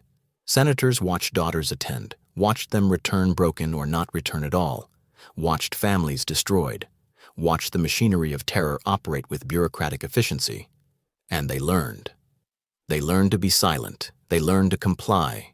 They learned that objection purchased suffering not for themselves, but for those they loved. They learned that Maximinus had built a system more effective than execution for controlling the senatorial class. This was the machinery. This was how it worked. This was why it was brilliant in its cruelty. This was why Maximinus's reign accomplished what other emperors could not. He did not need to execute senators. He just needed to break their daughters. He did not need to eliminate the aristocracy. He just needed to terrify them into submission. He did not need to reform the Senate. He just needed to make them too afraid to oppose him. And it worked. For 3 years it worked perfectly, until it did not work anymore, until something changed, until the machinery broke down not from internal failure but from external pressure that even Maximinus's system could not handle. Let me tell you about the end. About how the machinery was finally destroyed, about why Maximinus died, and about what happened to survivors like Lucia after the emperor who had broken them was gone. 238 AD was the year Rome broke, the year the crisis that had been building for 3 years finally exploded, the year that proved even efficient terror machinery has limits. It started in Africa. The province was critical to Rome's grain supply. Losing Africa meant losing the food that kept Rome itself fed. The governor there was named Gordian. He was old, had served the empire faithfully for decades, had no ambitions beyond retirement. But his officials and the local aristocracy pressured him. They could not continue under Maximinus. The taxes were unbearable. The confiscations had destroyed too many families. The fear of having daughters summoned to gatherings had made aristocratic life impossible. Gordian allowed himself to be proclaimed emperor. He and his son, Gordian I and Gordian II. They ruled for 22 days before Maximinus's forces arrived and killed them both. But 22 days was long enough. Long enough for the Senate in Rome to hear about the rebellion. Long enough for them to decide they had their chance. Long enough for them to commit. The Senate proclaimed Pupienus and Balbinus as co-emperors, 2 senators taking the throne together. It was unprecedented. It violated every principle of imperial succession. But it was also the moment when the senatorial class decided that death was preferable to continued submission to the barbarian giant who was raping their daughters. Think about what this means. Think about the calculus that senators made. They knew proclaiming rival emperors meant war. They knew Maximinus would march on Rome. They knew he would be brutal when he arrived. They knew their families would suffer. They knew they would probably die. But they did it anyway. They rebelled despite knowing the odds against them. They chose resistance despite understanding the costs. Why?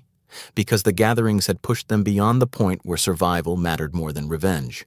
Because watching their daughters destroyed had created hatred that exceeded fear. Because there are limits to how much terror human beings can absorb before they break differently, before they stop calculating survival and start seeking destruction, even if destruction takes them along with their oppressor. The Senate's declaration meant civil war. Maximinus was on the Danube frontier when he heard the news. He immediately turned his legions south, marched toward Italy, promised his soldiers that Rome would be plundered, that the senatorial families would be eliminated, that their wealth would be distributed to the troops, that the city that had rejected him would learn what happened when barbarians were disrespected.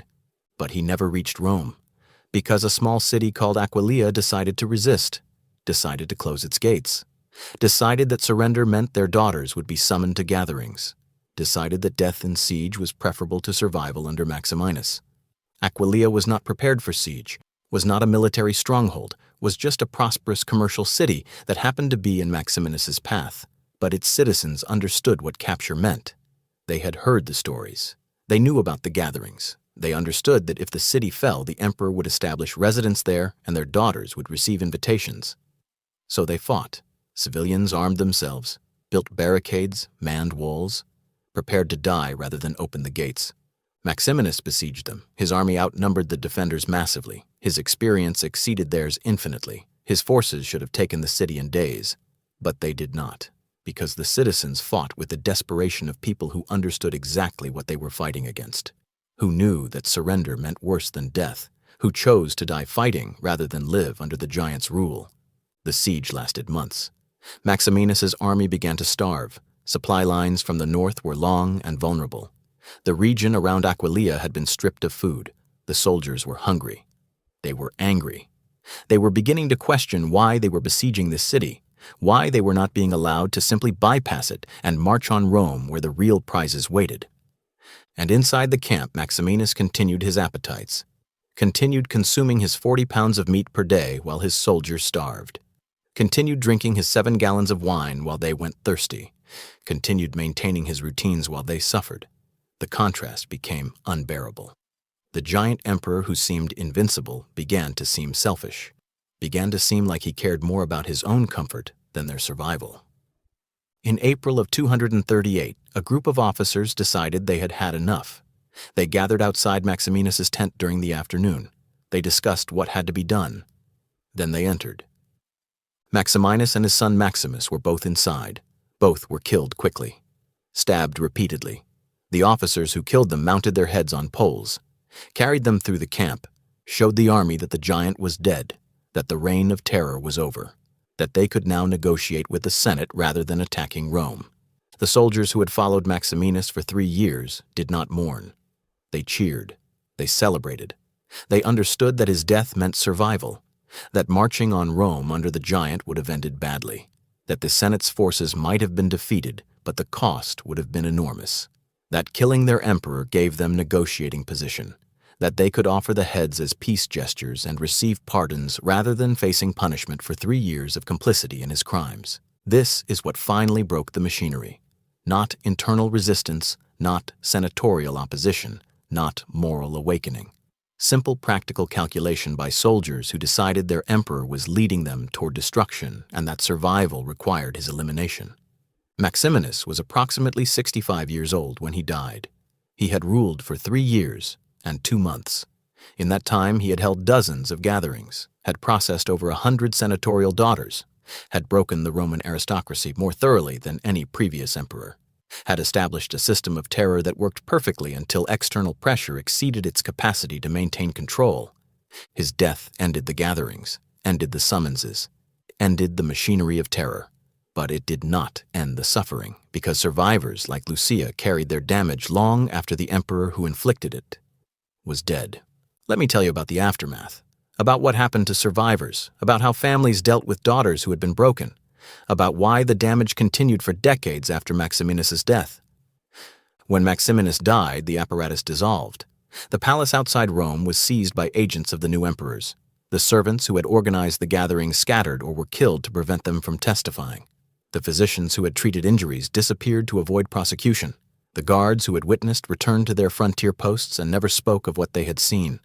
The machinery was dismantled systematically. The evidence was destroyed deliberately. The empire wanted to forget. But survivors could not forget. Girls who were still being held in detention were released immediately. Just opened the gates and let them walk out. No ceremony, no apology, no acknowledgement of what had been done to them. Just released like prisoners after a sentence. Some walked home. Some wandered confused because they no longer remembered where home was. Some were found by family members who had been searching. Some were never found at all. The survivors who made it back to their families arrived broken. Parents who had sent away daughters received back strangers. Girls who had been bright and engaged had become silent and withdrawn. Girls who had been social and eager had become terrified of interaction. Girls who had planned futures had become unable to imagine tomorrow. Roman families did not understand trauma, did not have psychology, did not know about post-traumatic stress or dissociation or the long-term effects of systematic abuse. They understood their daughters were damaged. They did not understand the damage was permanent. They kept expecting recovery, kept waiting for their girls to return to normal, kept hoping that time would heal what Maximinus had destroyed. Time did not heal. Time made it worse. Because survivors could not process what had happened to them, could not speak about it because the terror of being summoned again persisted even after Maximinus was dead, could not access the memories consciously because their minds had partitioned them away, could not integrate the experience because integration required language, and language could not contain what they had experienced. So they remained fractured, remained divided between the person they had been before and the damaged thing they had become, remained unable to function normally because normal function required psychological integration they could not achieve, remained trapped between past trauma and impossible future because the present was unbearable. Lucia Junia Balba died at age 20. 2 years after that gathering where she had been selected for special entertainment. 2 years of her family trying everything to help her, bringing physicians who found injuries that had healed physically but somehow had not healed psychologically. Bringing priests who performed rituals that did not touch damage gods could not see. Bringing anyone who claimed to heal minds that had been broken beyond what medicine could address. Nothing worked. Lucia remained locked in wherever she had gone during that entertainment. Remained unable to speak about it, unable to function normally, unable to eat regularly or sleep peacefully or interact socially or plan any kind of future. She existed but did not live, functioned minimally but not meaningfully, survived in biological sense but was dead in every way that mattered. In the weeks before her death, she stopped eating entirely, stopped speaking altogether, stopped acknowledging the people around her. She went somewhere inside herself that was totally unreachable.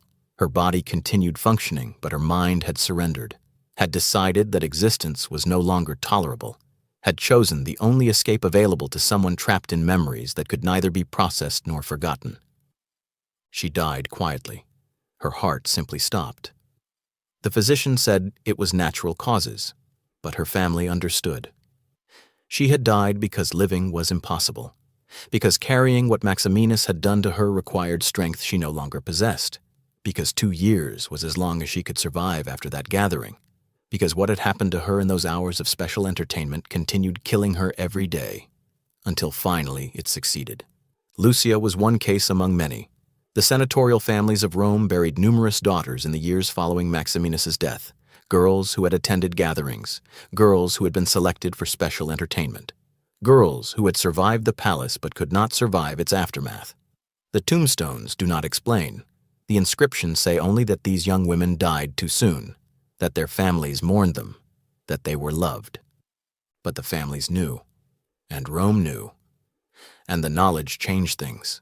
The Senate never recovered its power. The families who had lost daughters withdrew from public life. They stopped participating in politics, stopped pursuing office. stopped engaging with the institutions they had dominated for centuries. They became cautious, defensive, focused on survival rather than governance. They had learned that speaking truth had costs measured in daughters' suffering. They learned to stay silent. The military took complete control, because the soldiers had killed Maximinus and the Senate had not, because the legions had demonstrated they were the real power in Rome, because the next emperor, and the one after that, and all the emperors for the next 50 years, would be military men who rose through violence and ruled through force. The crisis of the 3rd century began with Maximinus. His reign proved that barbarians could rule Rome, that soldiers could take power, that the aristocracy was irrelevant, that civilization was optional. And somewhere in all of this, the story of what actually happened got buried. The gatherings became footnotes. The special entertainment became euphemisms. The machinery of terror became academic discussions about political instability.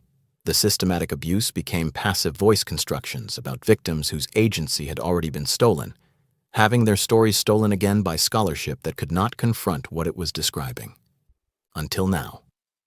Until this video.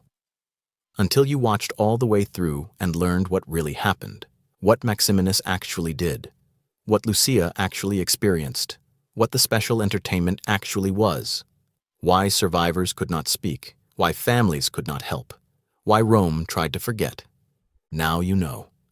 And now I need to explain why knowing matters, why this history is not just ancient horror but contemporary lesson, why understanding Maximinus teaches us something essential about power and bodies and violence and the machinery that enables systematic cruelty. Let me give you the lessons, the things you should take away from this story, the reasons why Lucia's suffering 17 centuries ago still matters today. First lesson. Physical abnormality plus absolute power creates possibilities for cruelty that normal humans cannot replicate. Maximinus was 8 feet tall. This was not metaphorical. This was biological abnormality. And it mattered. It mattered because his size created capacity for harm that normal emperors did not possess. His body was a weapon more effective than any other tool available to him. His abnormality enabled the special entertainment, made it possible, made it lethal, made it something that sources could not describe because normal human experience provided no framework for understanding violence at that scale. This matters because physical power still exists, still shapes interactions, still creates asymmetries that enable abuse. Understanding that abnormal physical capacity enables abnormal cruelty helps us recognize when size differences create danger rather than just hierarchy. Helps us see that 8 feet tall is not just description but warning. That extreme physical capacity creates moral obligation that Maximinus rejected completely. Second lesson. Systematic cruelty requires infrastructure. The gatherings did not happen spontaneously. They required planning, organization, logistics. The palace had to be transformed. Servants had to be hired. Physicians had to be retained. Equipment had to be acquired. Procedures had to be refined. This was bureaucratic, administrative, institutional. Maximinus did not personally manage all of this. He established the system and let it operate. This matters because systematic abuse always requires infrastructure, whether ancient Rome or modern institutions, whether emperors or administrators, whether gatherings or other forms of organized harm. Recognizing the infrastructure helps identify the system, helps interrupt the machinery, helps prevent future iterations. Because destroying individual abusers does not stop institutional abuse. You have to dismantle the apparatus. You have to eliminate the infrastructure. You have to break the system, not just the person. Third lesson. Trauma extends beyond the traumatized. Lucia died at 20, but her death was not the end of her story's effects. Her father lived with guilt for the objection that had drawn imperial attention. Her mother lived with watching her daughter disappear into herself. Her younger sisters lived with understanding that this could happen to anyone.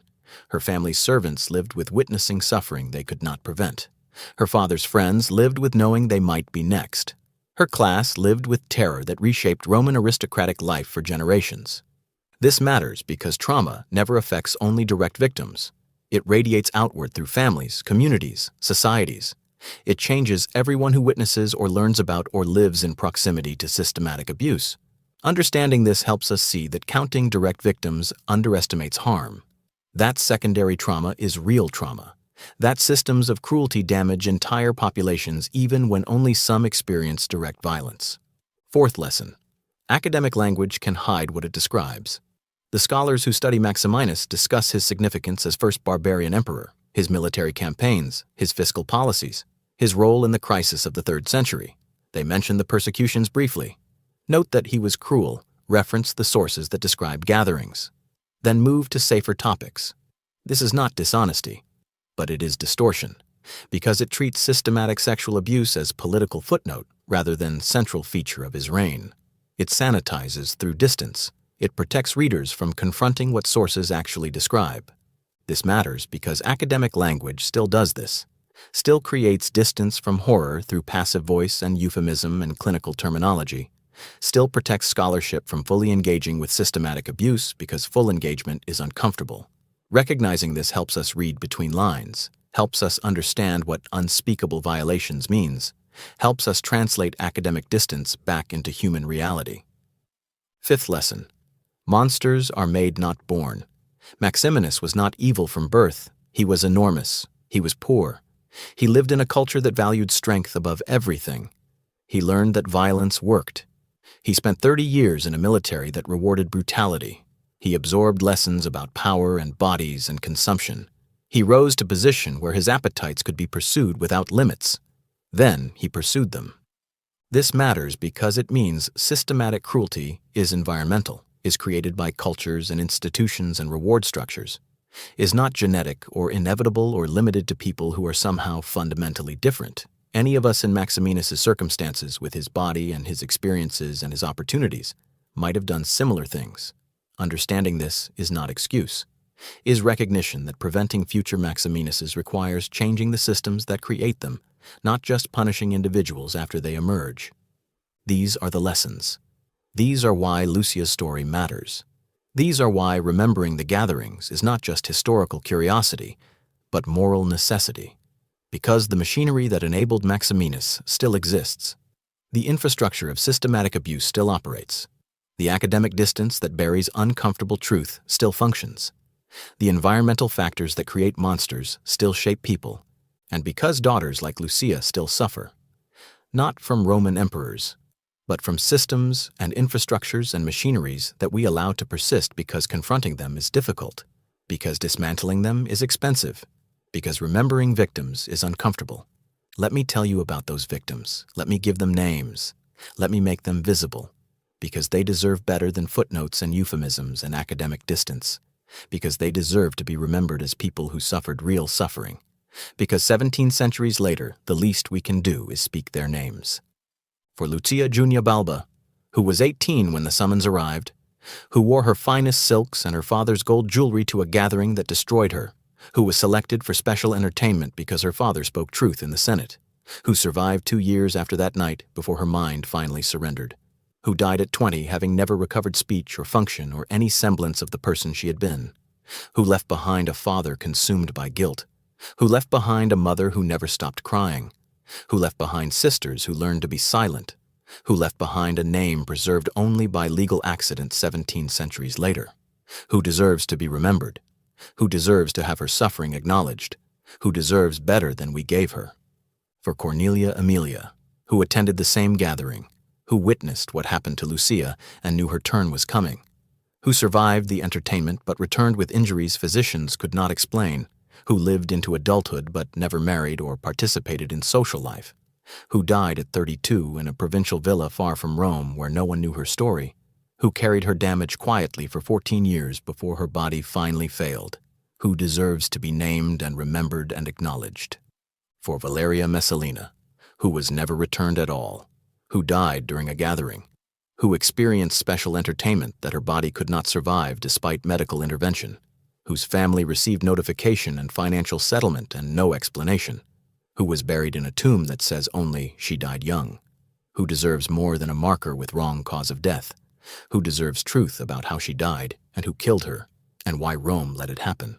For the dozens of other senatorial daughters who attended gatherings during Maximinus's 3 years, whose names survive in fragments, if at all, who experienced versions of what Lucia experienced, who returned broken or died during entertainment or survived years before trauma finally killed them, who have been reduced to statistics and footnotes and passive voice constructions, who were people, who felt terror and pain and betrayal, who died or survived damaged, who deserve individual recognition rather than collective anonymity. For the daughters from wealthy equestrian families, for the provincial nobility's girls, for everyone who was brought to those gatherings but who did not belong to the senatorial class and therefore were not documented, who suffered just as severely but whose suffering was not considered important enough to record, who died or survived broken without anyone writing down their names, who have left no trace in the historical record because they were not aristocratic enough to matter to sources, who numbered in dozens or hundreds, who deserve recognition equal to senatorial victims even though we cannot provide it because history did not care enough to preserve them. For the servants who organized the gatherings, who were complicit because refusing meant death, who carried guilt for participating, who witnessed horrors that marked them permanently, who scattered after Maximinus died and carried their memories into communities that never knew what they had done, who lived with knowledge they could not share and died with secrets they could not tell, who were also damaged by the machinery even though their damage was different, who deserve acknowledgement even for complicity because complicity under terror is not the same as willing participation. For the physicians who treated injuries during gatherings, who preserved lives so suffering could continue, who used their skills to enable the machinery, who faced impossible choices between refusing and allowing girls to die or participating and enabling abuse to continue, who made whatever accommodations with conscience allowed them to function, who were also trapped by the system even though their trap was different, who deserve recognition for their impossible position even as we judge their choices.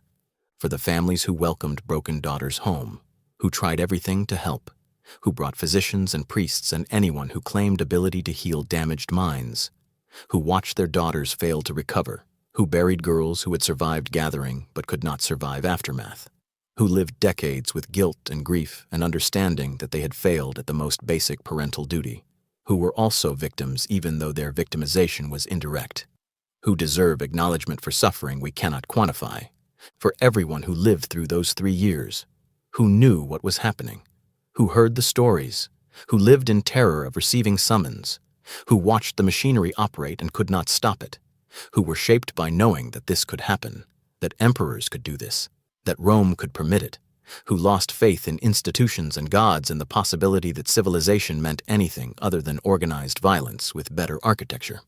They all deserve better than silence, better than euphemisms, better than footnotes, better than academic distance, better than 17 centuries of forgetting. They deserve to be remembered, not as examples or lessons or case studies, but as people who suffered, who felt real terror, who experienced real violation, who lived or died or survived damaged in the aftermath of real events that really happened. So I have remembered them, I have told their story, I have named them where sources allow naming, I have acknowledged them where names are lost, I have given them the full truth that scholarship preferred to bury. Now you remember them too. The places where this happened still exist. You can visit some of them, walk on ground where the gatherings occurred, touch stones that watched when Lucia screamed. The palace outside Rome where the entertainments happened is gone. The estate was confiscated after Maximinus died, changed hands repeatedly over the following centuries, eventually demolished or buried under later construction. Archaeologists believe they know its approximate location, but excavations have revealed little. The physical evidence has been erased by time and deliberate destruction. Perhaps that is mercy. Perhaps some places should not survive. Perhaps ground soaked in suffering that extreme should be allowed to disappear so no one has to walk on it knowing what happened there. Perhaps forgetting is sometimes appropriate, but the Danube frontier remains. The regions where Maximinus spent most of his reign are now Austria, Hungary, Romania, Serbia. The legionary camps that housed his forces have been excavated. The barracks and bathhouses and administrative buildings have been mapped. The ground where his soldiers lived has been studied extensively. And if you visit these sites, you can see something scholars do not mention. The command quarters were always isolated, positioned away from troop barracks, surrounded by walls within walls, accessible only through checkpoints. These architectural features were standard for Roman camps. They served legitimate purposes, security, privacy, dignity for commanders.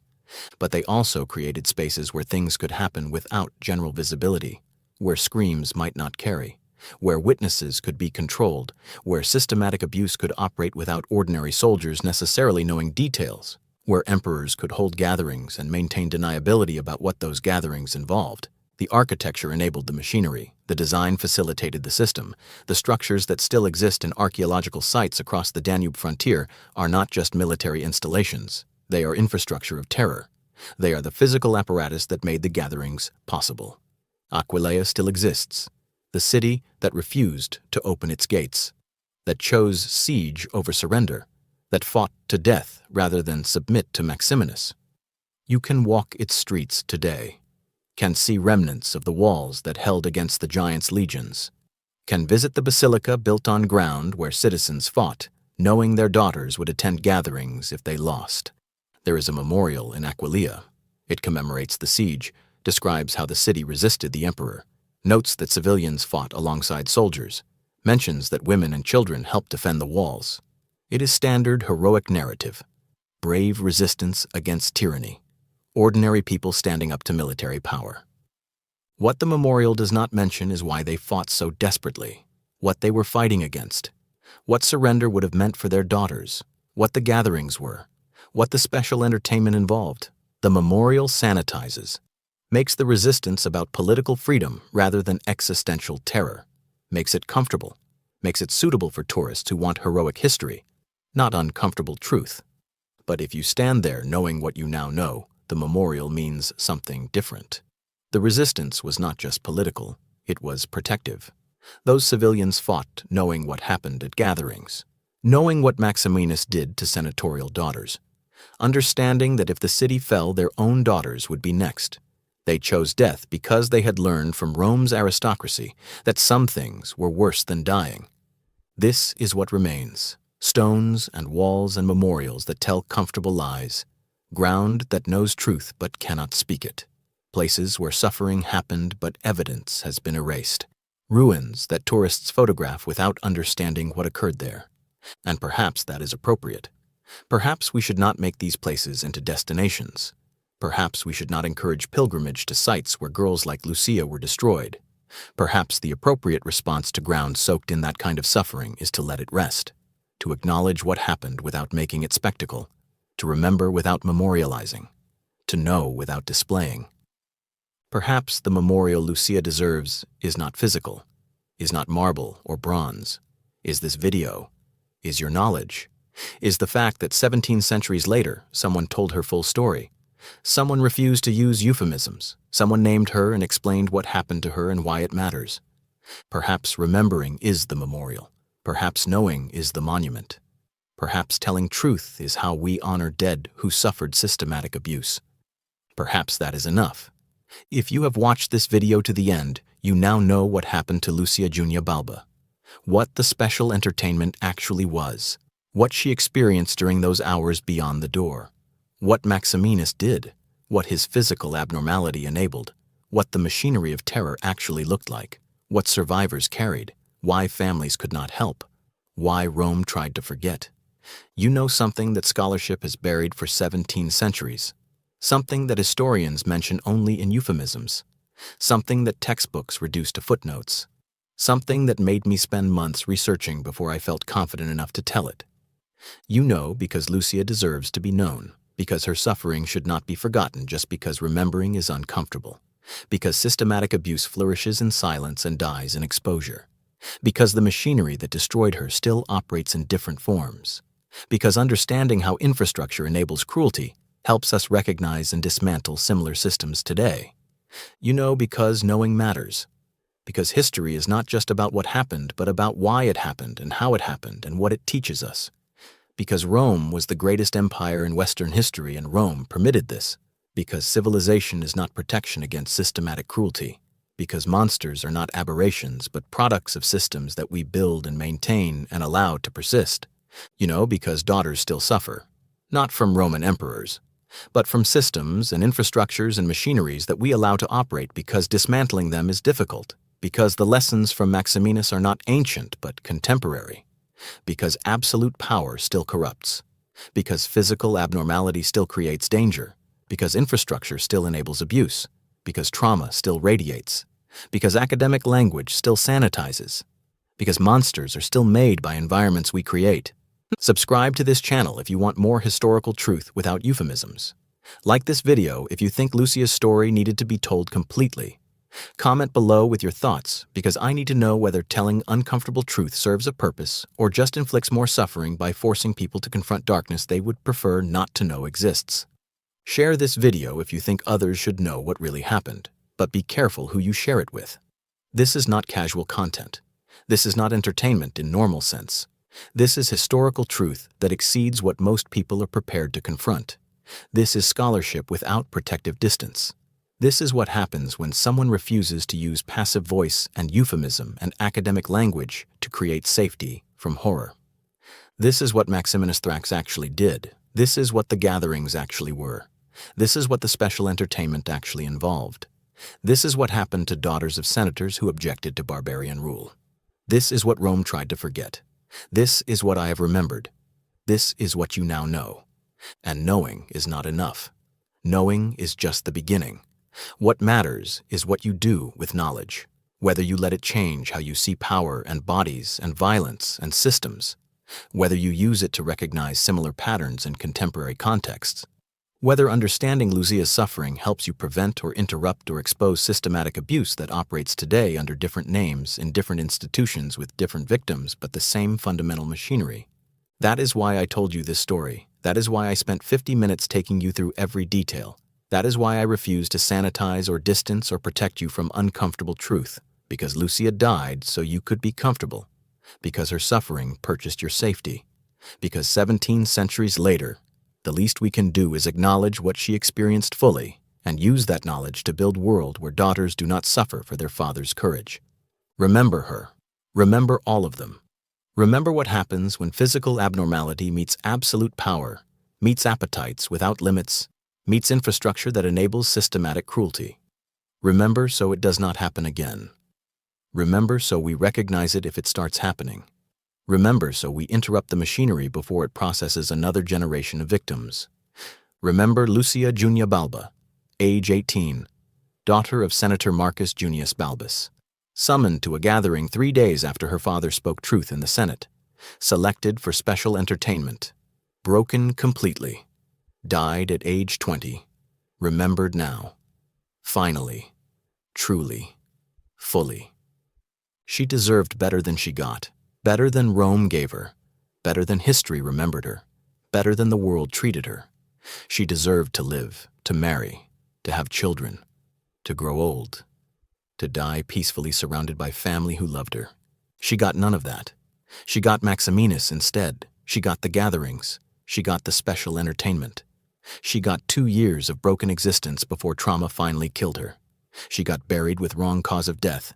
She got forgotten by scholarship that preferred comfortable distance. She got reduced to footnote about political instability. Until now. Until you. Until this video gave her the full truth she deserved 17 centuries ago. That will have to be enough, because it is all we can give her now. Full truth. Complete knowledge. Absolute refusal to use euphemism or distance or protective language. Her story told the way it should have been told originally. That is her memorial. This video. Your knowledge. The fact that someone finally told truth without sanitizing it. Rest in peace, Lucia Junia Balba. Your story has been told. Your suffering has been acknowledged. Your name has been spoken. You have been remembered. Finally.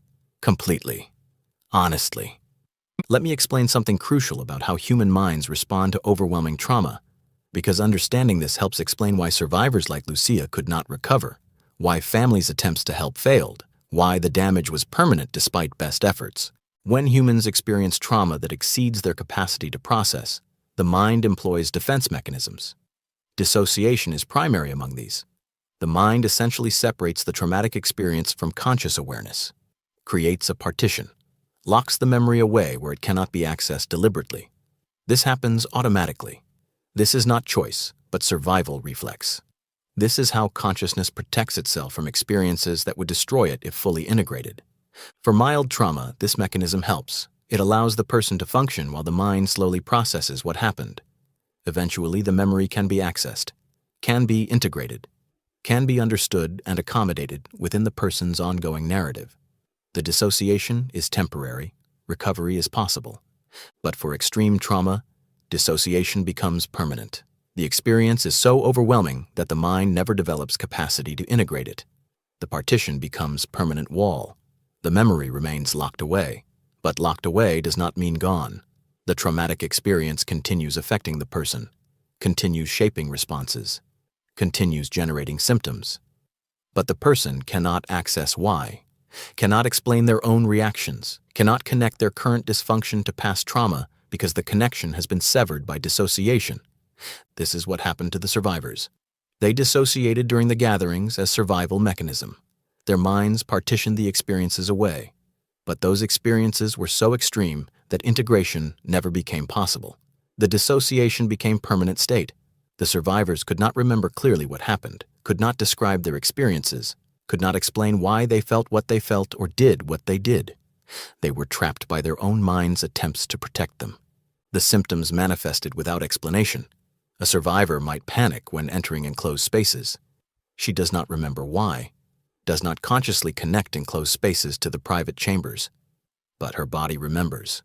Her hindbrain remembers. The panic is real even though she cannot explain it. Family members trying to help cannot understand why she reacts this way, cannot help her avoid triggers they cannot identify, cannot provide comfort for fear they cannot comprehend. Similarly with sounds, a survivor might become distressed by drums or flutes. Music that had been neutral becomes unbearable. She cannot explain why, cannot connect the sounds to the gatherings consciously. But the sounds trigger the partitioned memories, bring them close to consciousness without making them accessible, create overwhelming anxiety without clear cause. Family and physicians interpret this as irrational behavior. Try to expose her to the sounds to help her overcome her fear, make things worse by reinforcing the trauma without providing any mechanism for processing it. Touch became impossible for many survivors. Being touched triggered memories of being restrained, being hurt, being violated. But the survivors could not articulate this, could not say, "Being touched reminds me of the gatherings," because they could not access the memories consciously. They just knew that touch created panic, created need to escape, created overwhelming distress. Their families interpreted this as rejection, as choosing isolation over connection, tried to force contact to maintain relationship, created additional trauma through attempts to help. Food triggered memories for some survivors. Certain smells or textures or temperatures reminded them of the palace, of meals eaten while detained, of physical states during or after sessions.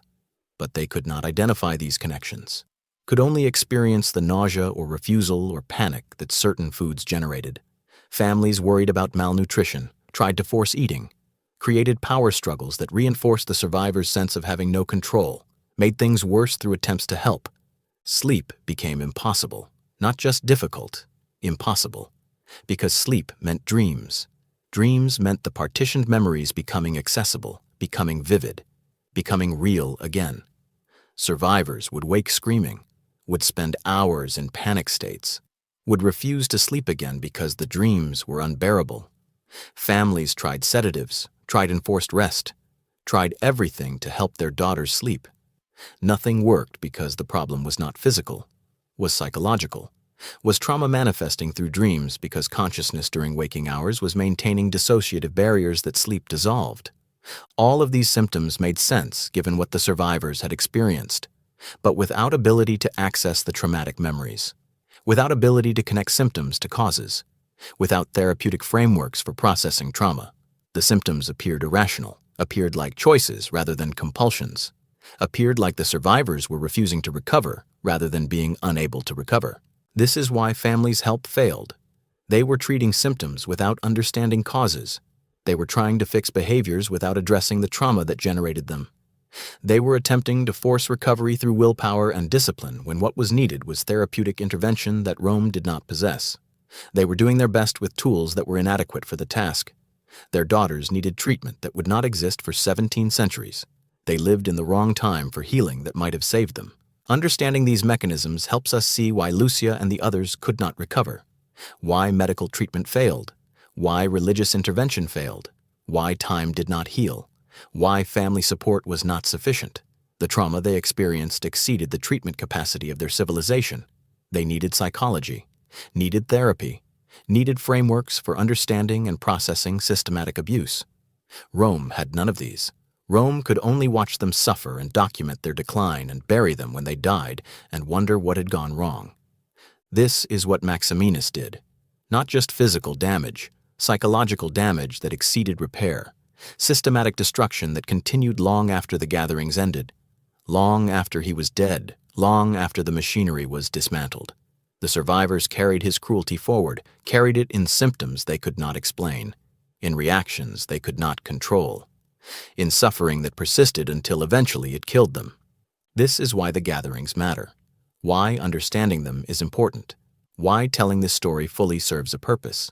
Because systematic trauma creates damage that extends far beyond immediate experience, creates suffering that persists across years and decades, creates ripples that affect everyone who encounters survivors, creates lessons that remain relevant across 17 centuries.